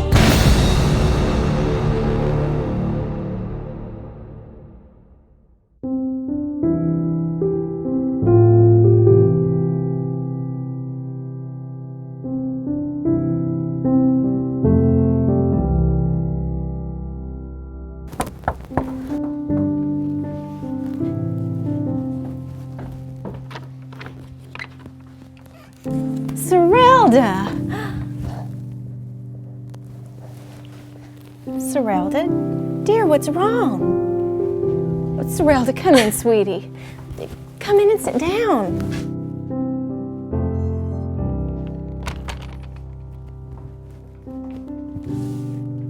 Serelda, can you tell me what's got you so upset? I hate seeing you like this. I don't know. know how to tell you. We're friends. You and Robert and I have sat at this very table for many, many hours talking about anything and everything. But that's just it, Rachel. We can't do that anymore. Robert is gone. Uncle Robert is dead. Someone shot him in the back. I was right there with him. And I couldn't do anything about it. We were just walking there one minute, just talking about life and Andrew, and then the next. Rachel, he was all I had left.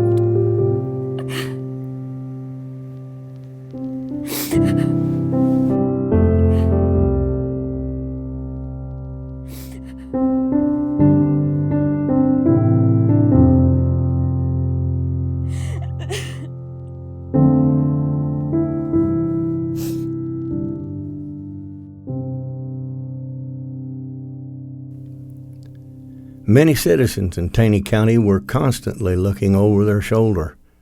Governor John Sappington Marmaduke was being pressured by the press and the citizens of Missouri, so Missouri Adjutant General James Carson Jameson arrived in Forsyth and checked into a local hotel. Good morning, sir. How can I help you? And you are? Julia Barnhart, sir. Now it's your turn. Jameson, my dear. James Carson Jameson. So you're the man from Jefferson City. Well, welcome to Forsyth, Mr. Jameson. We do have 3 rooms ready for you and your men. If I could just have you sign the register for me right here, sir.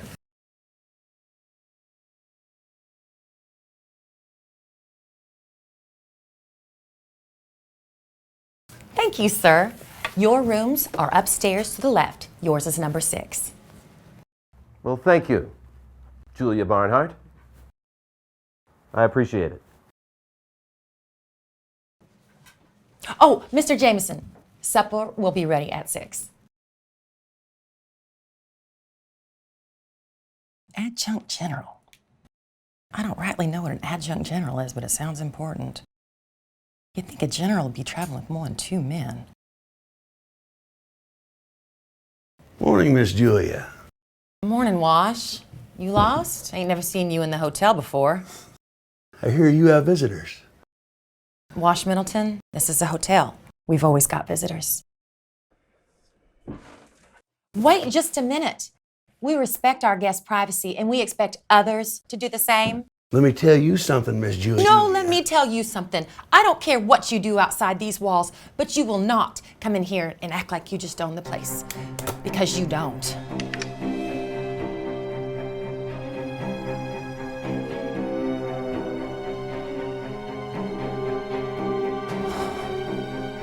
Nat Kinney and the Taney County Ball Knobbers were about to get a rude awakening. Gentlemen, thank you for coming. My name is James Carson Jameson, Adjutant General of the great state of Missouri. Now, it is my hope that by the end of this meeting we can come to some clear consensus that will end some of the problems here in Taney County. The governor is not a happy man. He has lost all his patience with what's been going on around here. The only thing that's been going on around here is citizens helping law enforcement maintain order. Now, I believe that vigilantes, if you will, are for law enforcement. They want to do what's right. The governor expects every citizen in Taney County to embrace the laws of the state of Missouri, the same as in every other county in the state. Mr. Jameson, we've all taken an oath for the sake of law and order. Is that the oath that you're telling all the people that's not ball knobbers either join the band or leave the land, Mr. McGill? Miles, you've been against us since day one. You make all this law-abiding citizens leave so you can come in and take their land. Now, is that your law enforcement? By God, there's no one that comes on my land and threatens my family. Yes, your family is breaking the law. What do you think you're trying to do here? Is that your Gentlemen, I'm not here to arbitrate some imaginary line drawn in the sand. Everybody calm down a minute. The governor expects every citizen in Taney County to embrace the laws of the state of Missouri, the same as in every other county in the state. Allow me to just clarify a very important law. Now, Mr. Kinney, could you please show me your state charter signed by the governor of the state of Missouri allowing you to operate the Citizens League, known locally as the Bald Knobbers? General Jameson, you know we don't have a charter. Yes, I know you don't. And the Taney Militia, could you please show me your state charter, signed by the governor of the state, allowing you to operate as a militia? Mr. Jameson, we're just a bunch of farmers trying to protect our family and our land. And I don't need no damn charter to protect what's already mine. Unless you organize a militia to do so. Now you hear me good. If it becomes necessary for the governor of the state of Missouri to send the state militia to Taney County to protect the decency and restore order, then some men will die. Likely some of you in this room. The Citizens League, the Taney Militia, cease operation and disband within the next 24 hours. I can't do that! You can organize, but you can't disorganize.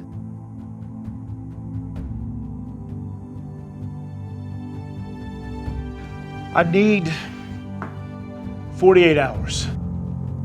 I'll give you 48 hours. But understand, this must stop. Now! I have come and said what I needed to say. This meeting is adjourned.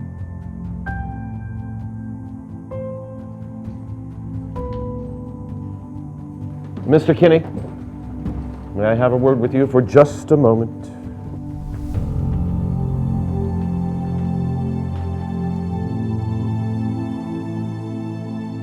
In all of my years in war and politics, I've become a pretty good judge of character.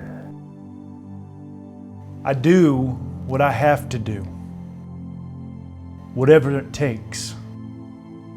Exactly. And once again, it is time to do whatever it takes. And that is shutting this down. Now, Mr. Kinney, if I am forced to come back to Taney County, I will not be alone. And surely, many men will die. If and when I do come back to Taney County, Nathaniel, I'm coming straight for you. Do we have an understanding?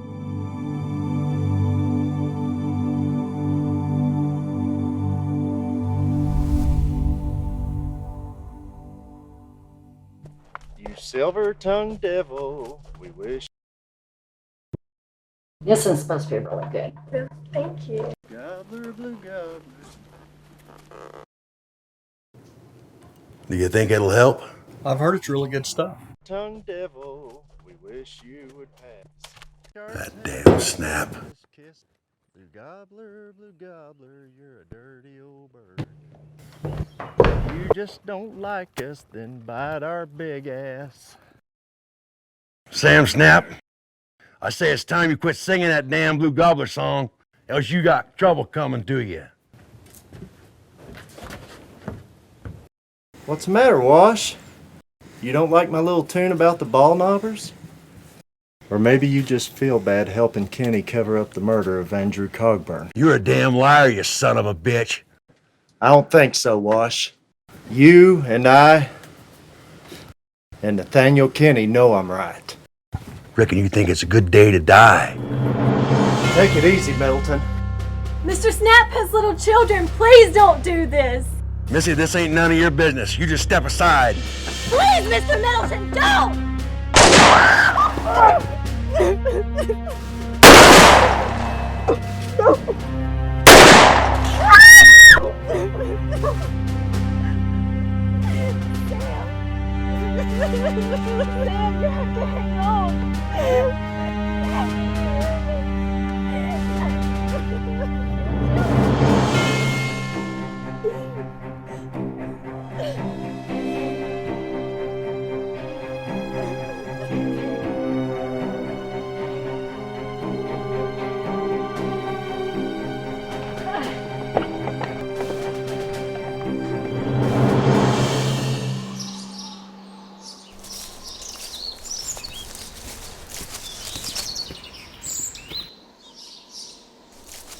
What'd you get yourself into this time? Got that look on your face like a fox that's been in a henhouse. You've been in town running your mouth about them damn bald knobbers again, haven't you? As one of them fellas, I'm particularly ready to wring his damn neck. And we need you around. William? Are you okay? Your lip is cut. Oh, I'm okay, Emma. Just a tussle. A tussle, as you call it, can get us killed. Just don't say anything, William. Your mom's been on a tear all day. It's a cool March day, darling. I'm about to sweat to death as it is. You up to town again, son? Now, Will, I hate that group of fellers as much as you do, but there's an awful lot of them around these days. So many as you can't tell who is and who ain't. Well, it's just the worst of them is Bull Creek's boy, Billy. He acts like he runs the whole group, more so than his pa. And on top of that, he's a hothead. His pa is chief of the Christian County Ball Knobbers, and you know it. You're gonna bring them down on us. You could get us all killed, William. You put your whole family in danger.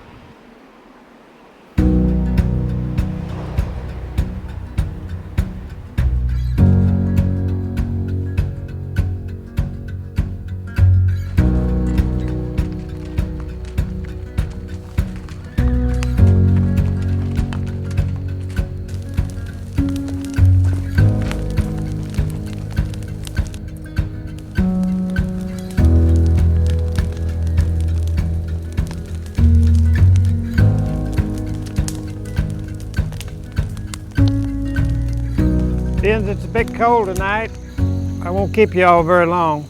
I guess you all already know about Kenny disbanding the Taney County Ball Knobbers.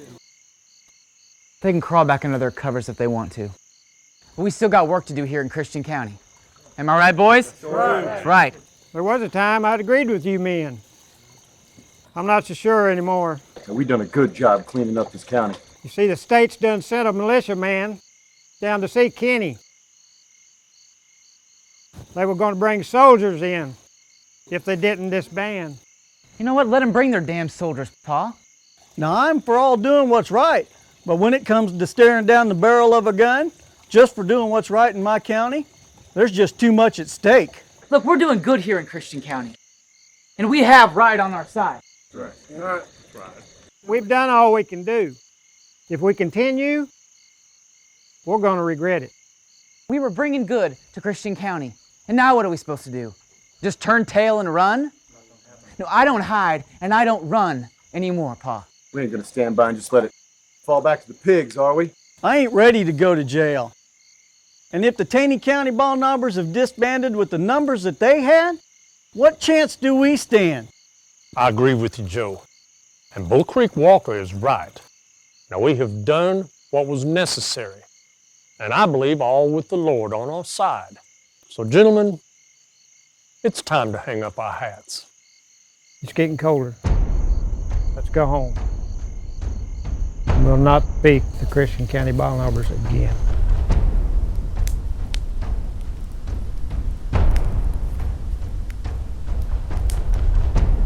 Look, you men signed on to help clean up Christian County. I don't care what my pa says about us disbanding. We ain't done. No. I'm gonna ride tonight. This is gonna be our last raid. We better make our mark. Alright, when the time is right, I'll give you a signal. Pass it along to those in the group that you trust.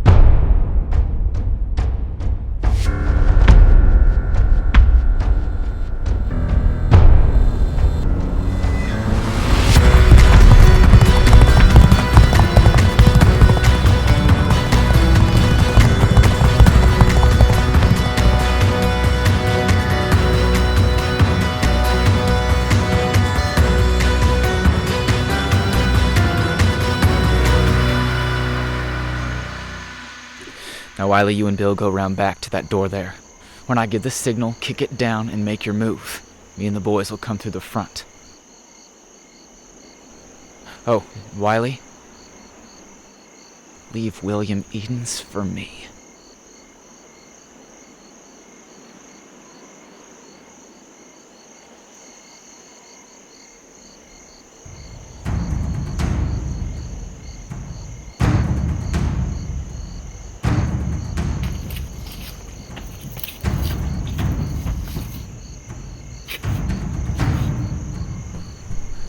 Sounds like they're all down for the night.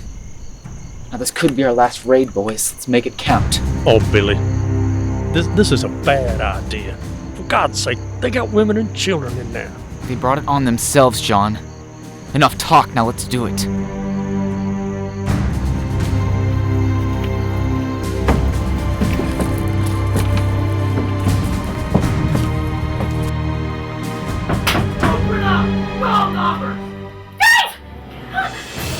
What's wrong, Mama?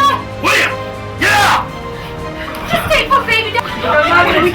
We can't find all those men. damn door! If they come in here, fight like hell.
Emma, it's George. What happened? You wait here.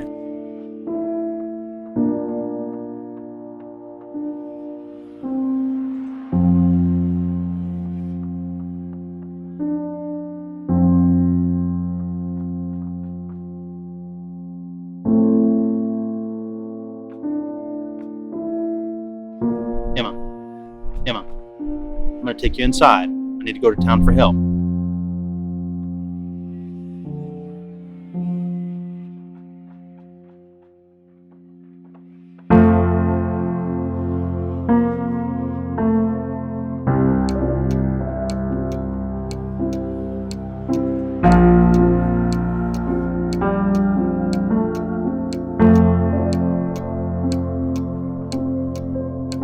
They killed my boy.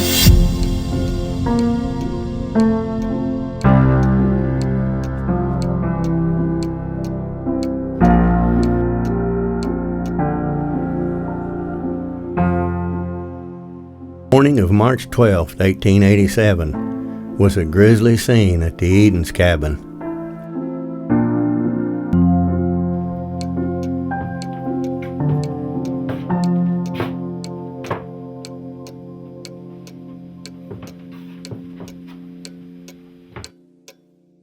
Miss Edens, my name is Sheriff Zach Johnson.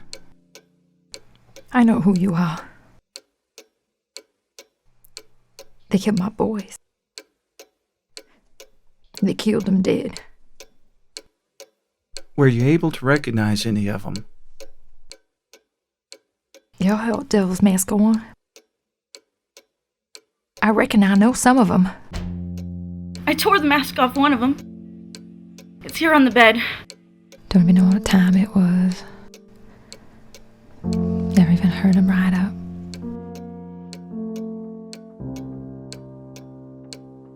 I heard a voice holler. Get out here, Edens. So, I woke up James.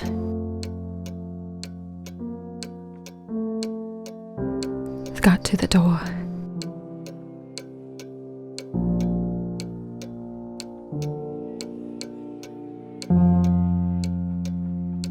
They shot my husband in the head. You find them. And you kill every damn one of them. Miss Edens, I can't change what happened here last night. But I am going to find these men. You have my word on it. Miss Edens, There's going to be some women come around here to help you. I want you to listen to them. And if there's anything else I can help you with, don't hesitate to call on me.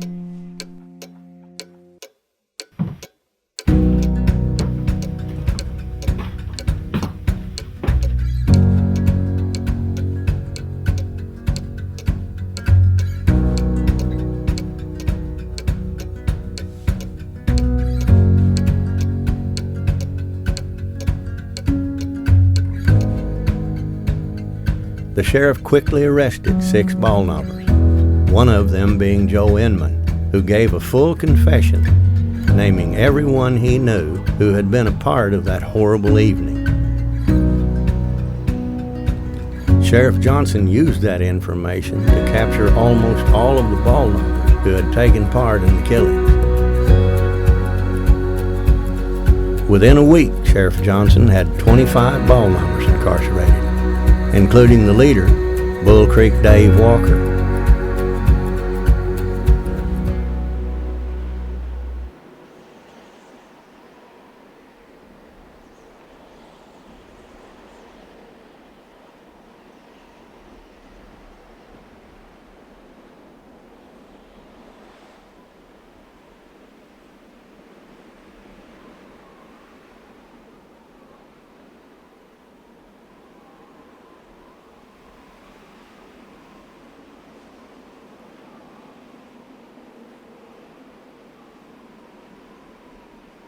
What are you doing out here all by yourself? Nothing much. Just getting some air.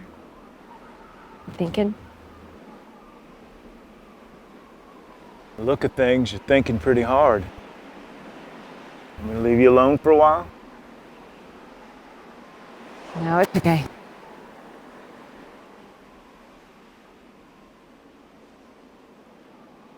Now, I do want to talk to you. Okay. Where have you been? What do you mean, where have I been? I've just been in town taking care of some business. You're gone. Days, evenings. Paul and Georgia are starting to do some of your chores that you usually do. We never see you at home. Well, I don't see that as a bad thing. They're getting older. They need to take more responsibility. I don't disagree with them taking on more responsibility. But you have a responsibility as a father and as a husband. I was fine when it was the league and you were fighting for the county, but the league's been disbanded. There's no more meetings. Is that true? Why would you even ask me that? I made an announcement for everybody to hear. It was in all the papers from here to New York. Because you're never home. You're not being open and honest with me. You promised. I'm not going to stand here and be dressed down by my own wife like I was a 12-year-old boy. I do the things that I have to do. That's just the way it is. Then go! Get yourself killed! You want me to walk behind you like a dutiful wife in silence, and that's not me! Go!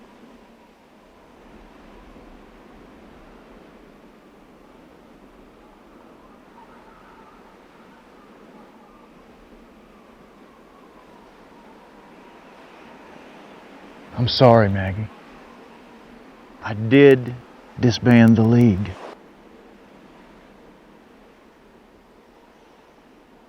It's not as simple as just signing a piece of paper. Get a train like this rolling down the tracks. It takes a bit to get it stopped.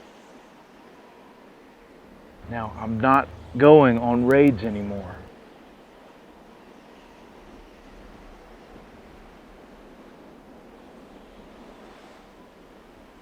The judge approached me a couple weeks ago.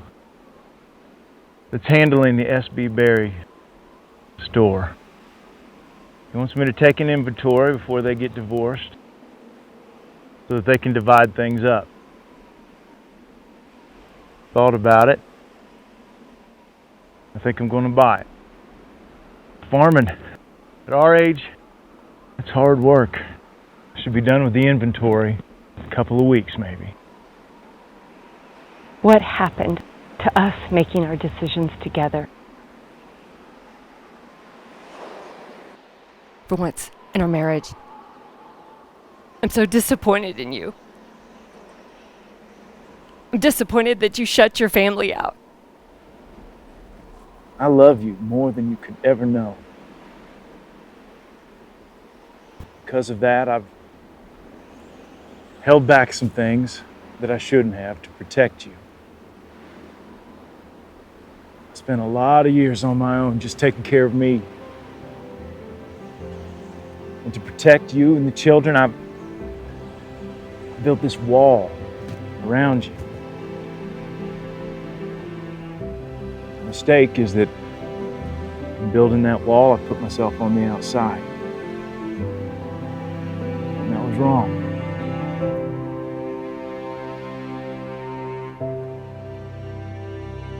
You're right. I'm sorry.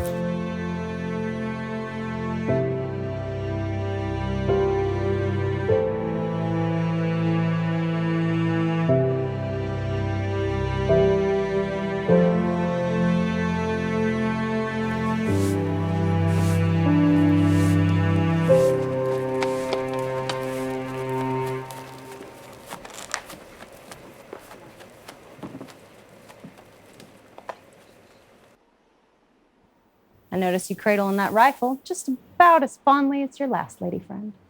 And leave me alone. I'm busy and this does not concern you. You know, it absolutely does concern me. Half of everything in that store of yours belongs to me.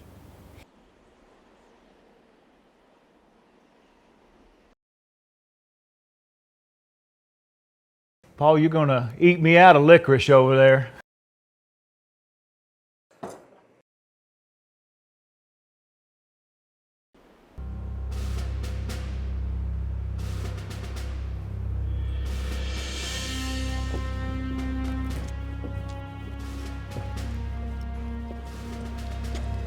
I don't know what you think you're doing, bald knobber, but if I was you, I'd holster that gun and leave town for the day. Them boys are up to something. No, everything's fine here in our little town of Forsyth today. Oh yeah. So why don't you just go have a peaceful afternoon?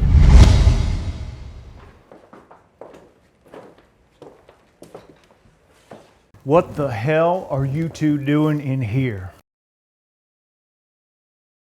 As you can see, I'm busy. You have something you want to discuss with me, we'll do it later, outside of this establishment. Well, what's he doing here then? That is none of your concern. Now leave. Well, Captain, it's damn hot. Could we at least get a drink of water? I will kill you if you don't leave now.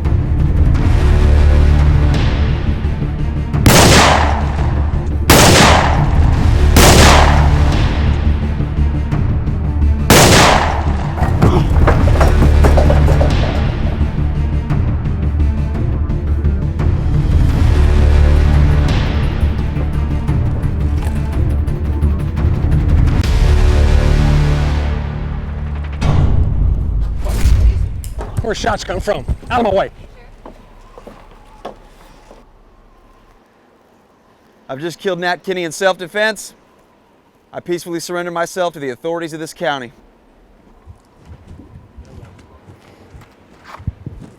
Paul. Billy, I don't know what you've done or what's going on in that store, but you're going to come in with me until I can get to the bottom of this. If they move, shoot them.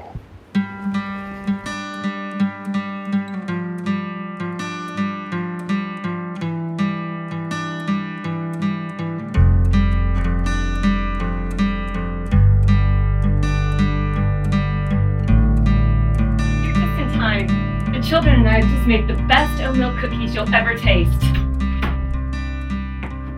Becky, what's wrong? Maggie, we need to talk. What's wrong, Pablo? I'm so sorry. I'm so sorry. What did Beth just say? Nathaniel was killed in town about an hour ago.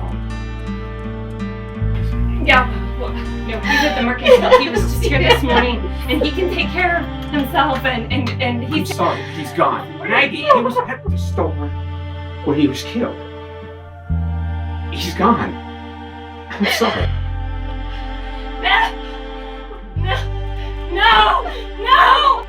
No, what happened? No! What are we gonna do? No! What? Nathaniel! Mama? Hey, Georgia, you want to help your mama? Do something for me. Just going upstairs. She'll come see you soon, okay? Help us to help your mom. Just run upstairs, okay? Did Nathaniel suffer? No, dear, he didn't suffer.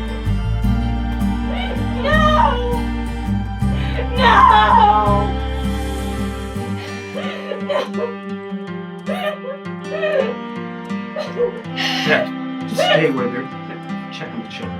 I'll be back soon, okay? What are we gonna tell the children? What am I gonna tell the children? Nathaniel! Oh my God.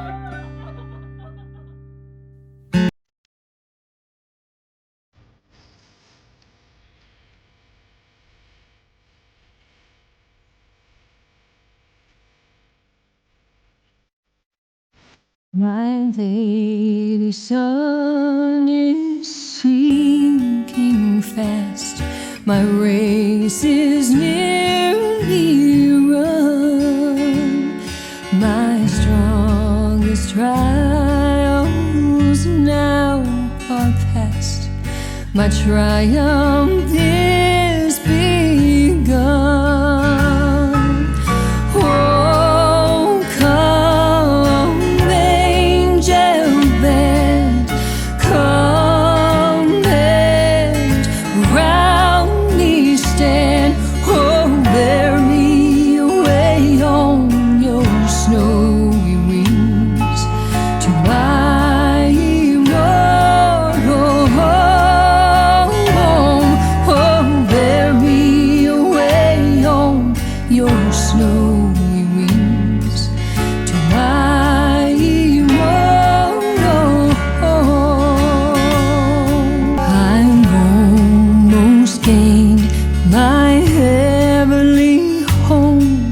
My spirit loudly sings, the holy ones, behold they come. I hear the sound of wings. Oh, come, angel band, come and around me stand. Go bear me away on your snowy wings to my immortal home.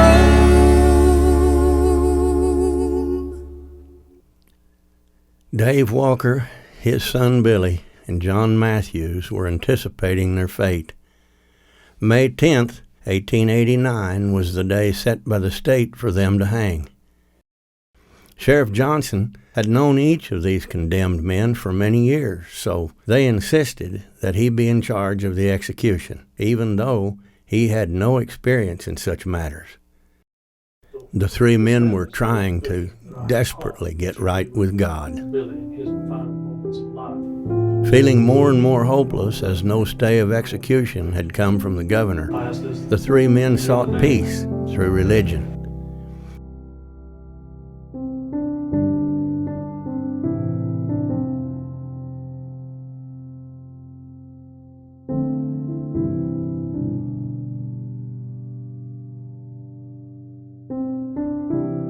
I've prayed for forgiveness. hoping that you could find a way that I could be baptized. Billy, I can't take you to the river. But I'll tell you what I can do. I can bring in a wash tub and we can fill it full of water. Appreciate it, Sheriff. I really do.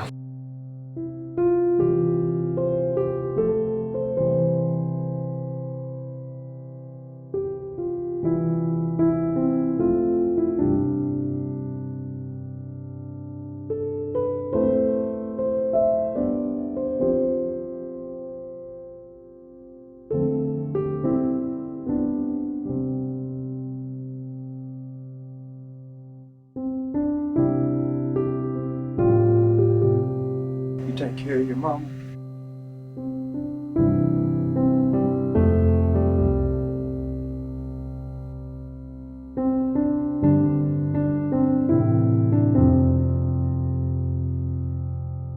I love you.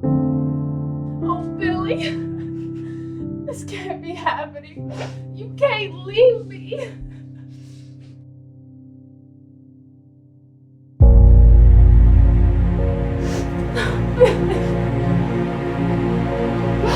Oh, God.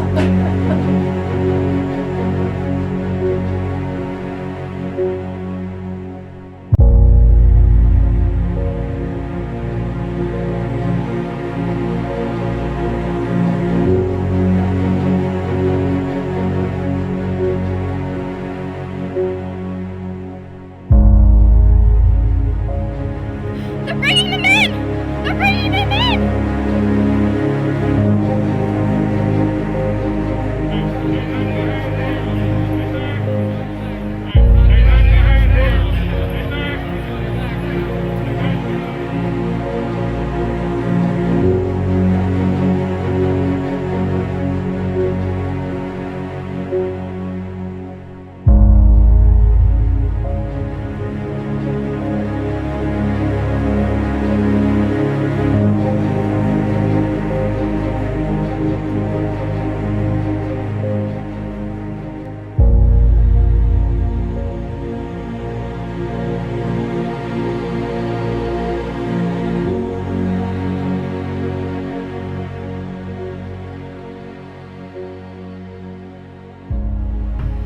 They're gonna do it, Pa. They've got black hoods on.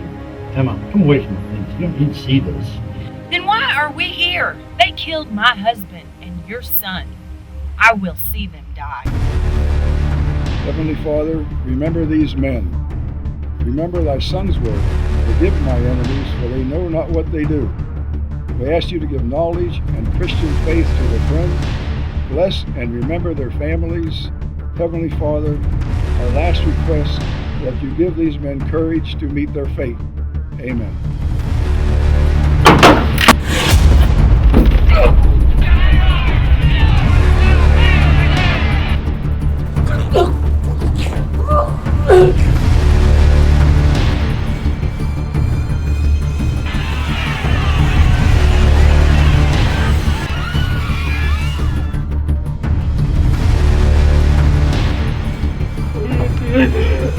Hold him!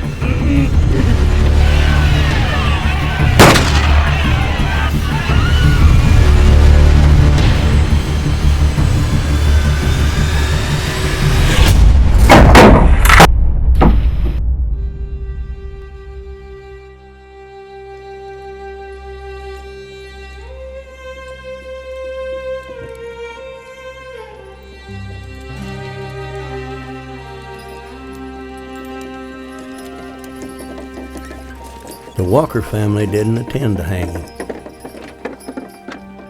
The bodies of Dave and Billy Walker were taken by wagon to Sparta, Missouri.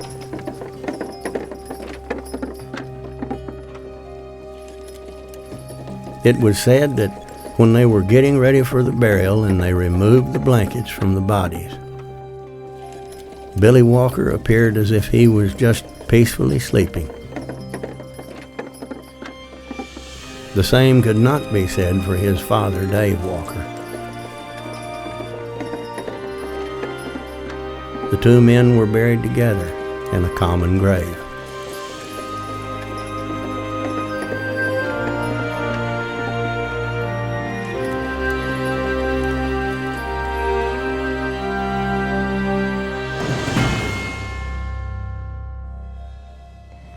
Gentlemen, thank you for coming.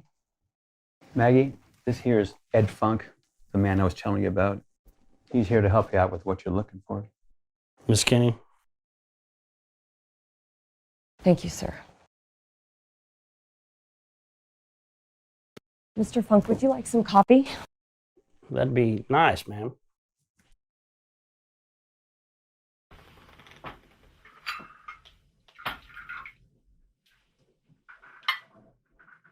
Thank you.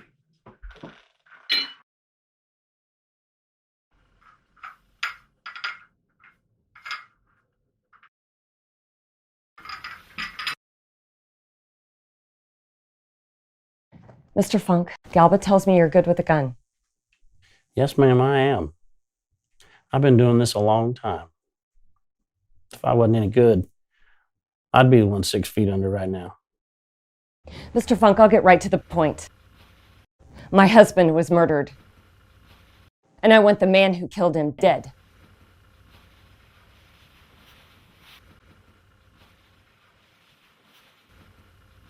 I'm willing to pay you $1,500 to make sure that you and Galba get it done. Now, Maggie, you know the Miles brothers.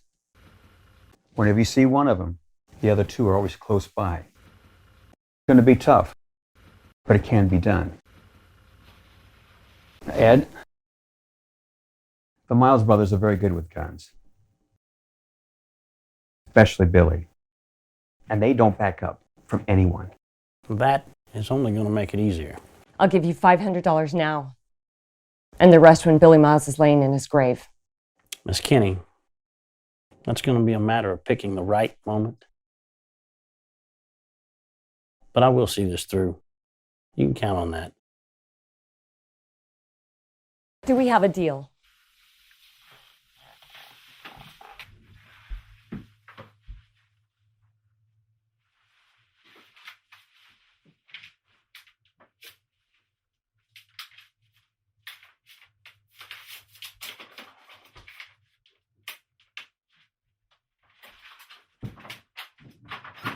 Galba,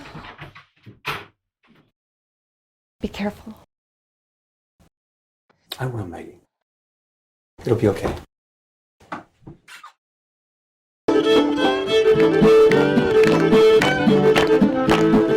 On July 4th, 1889, the little village of Kirbyville, Missouri, was having its annual 4th of July picnic. The community had always looked forward to this event with all the good food and games.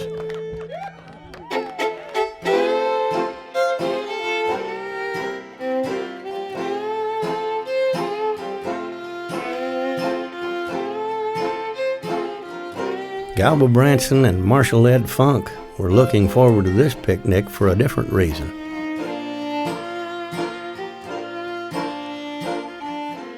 They had heard that Billy Miles would be attending, and they had a big surprise for Billy Miles.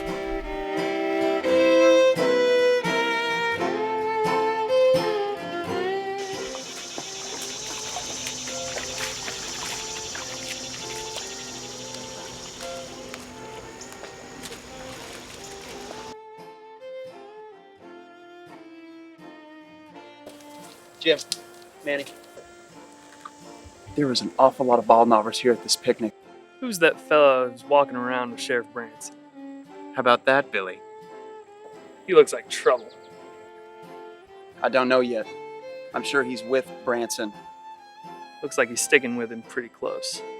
Branson don't want no trial. He's here for me. You two take good cover when you see Sheriff Branson. Don't take no chances. I don't think they've seen you two yet. Let's keep it that way.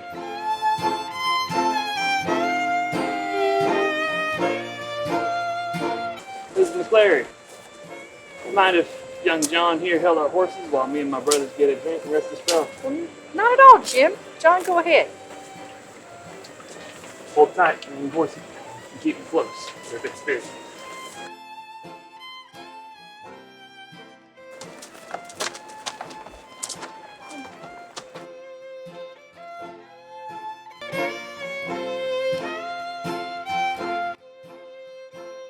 Oh, hi, Mr. Miles. Do you want some water? Oh, thank you, Rosetta. It's very nice of you.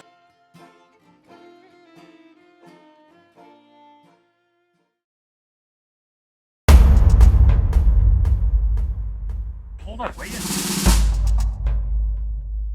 Hold up if you want to, Sheriff. I come to finish what we're getting paid to do.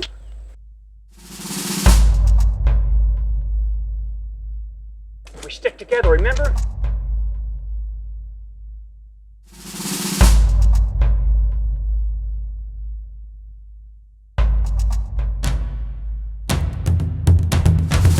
Hey, you Billy Miles? Yep. You got a gun on you, Billy Miles? Sure you want to do this?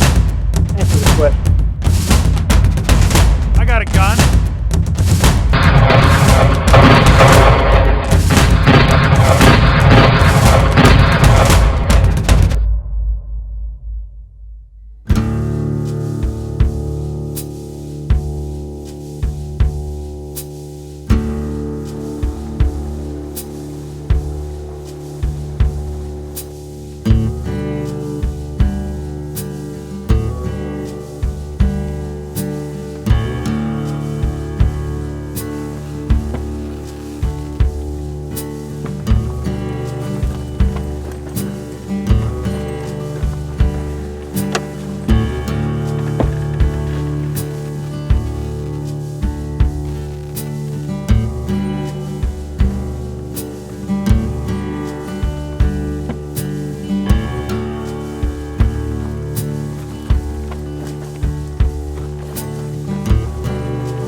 I miss you so much, Nathaniel. Life is so hard without you.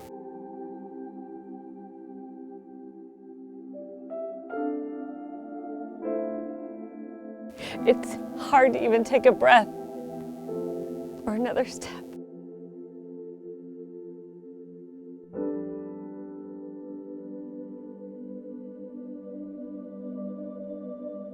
I tried to do what I thought you would have wanted. You didn't deserve to die.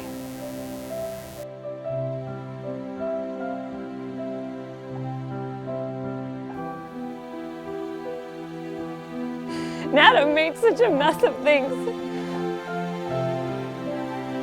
It's all my fault. It's all my fault that 2 men are dead.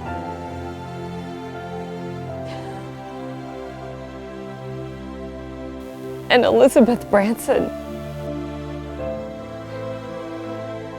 my best friend, is now a widow, like me.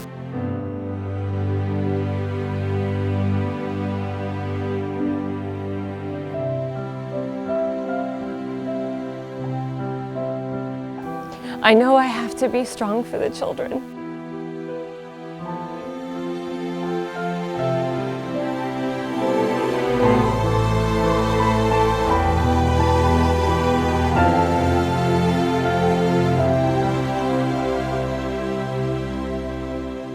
We'll be together again soon.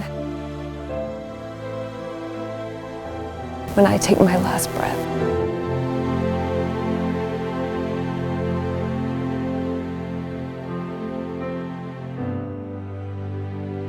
Rest, my love.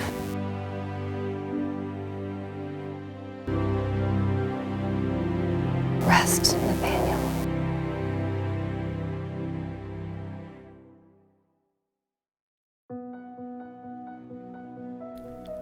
It's been some time now since Nat Kenyon was laid to rest, and there seems to finally be a sense of peace settling over southwest Missouri. Not since the Civil War has there been such trials and tribulations in this community. But the people of southwest Missouri are tough, rugged, God-fearing, resilient people. They always seem to be able to handle whatever befalls them. As for the Night Riders, to some people they were no better than outlaws that spread terror throughout this area, while to others they were the brave men who restored law and order to Taney County.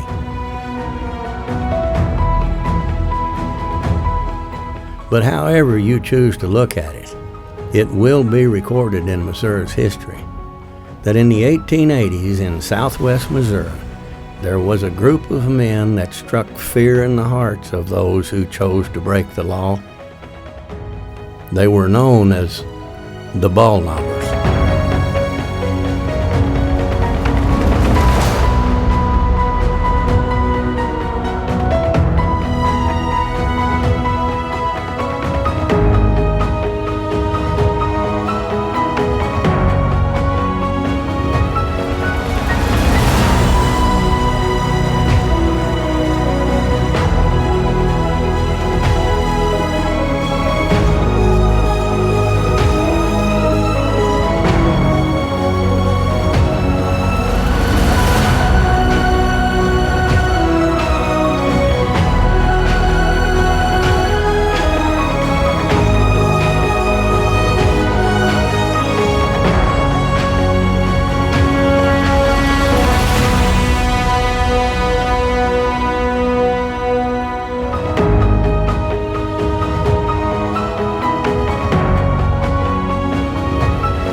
My baby sun is sinking fast. My race is nearly run. My strongest trials now are past. My triumph is begun. Oh, come, angel band, come and round me stand. Oh, bear me away on your snowy wings to my home. Oh, bear me away on your snowy wings to my home.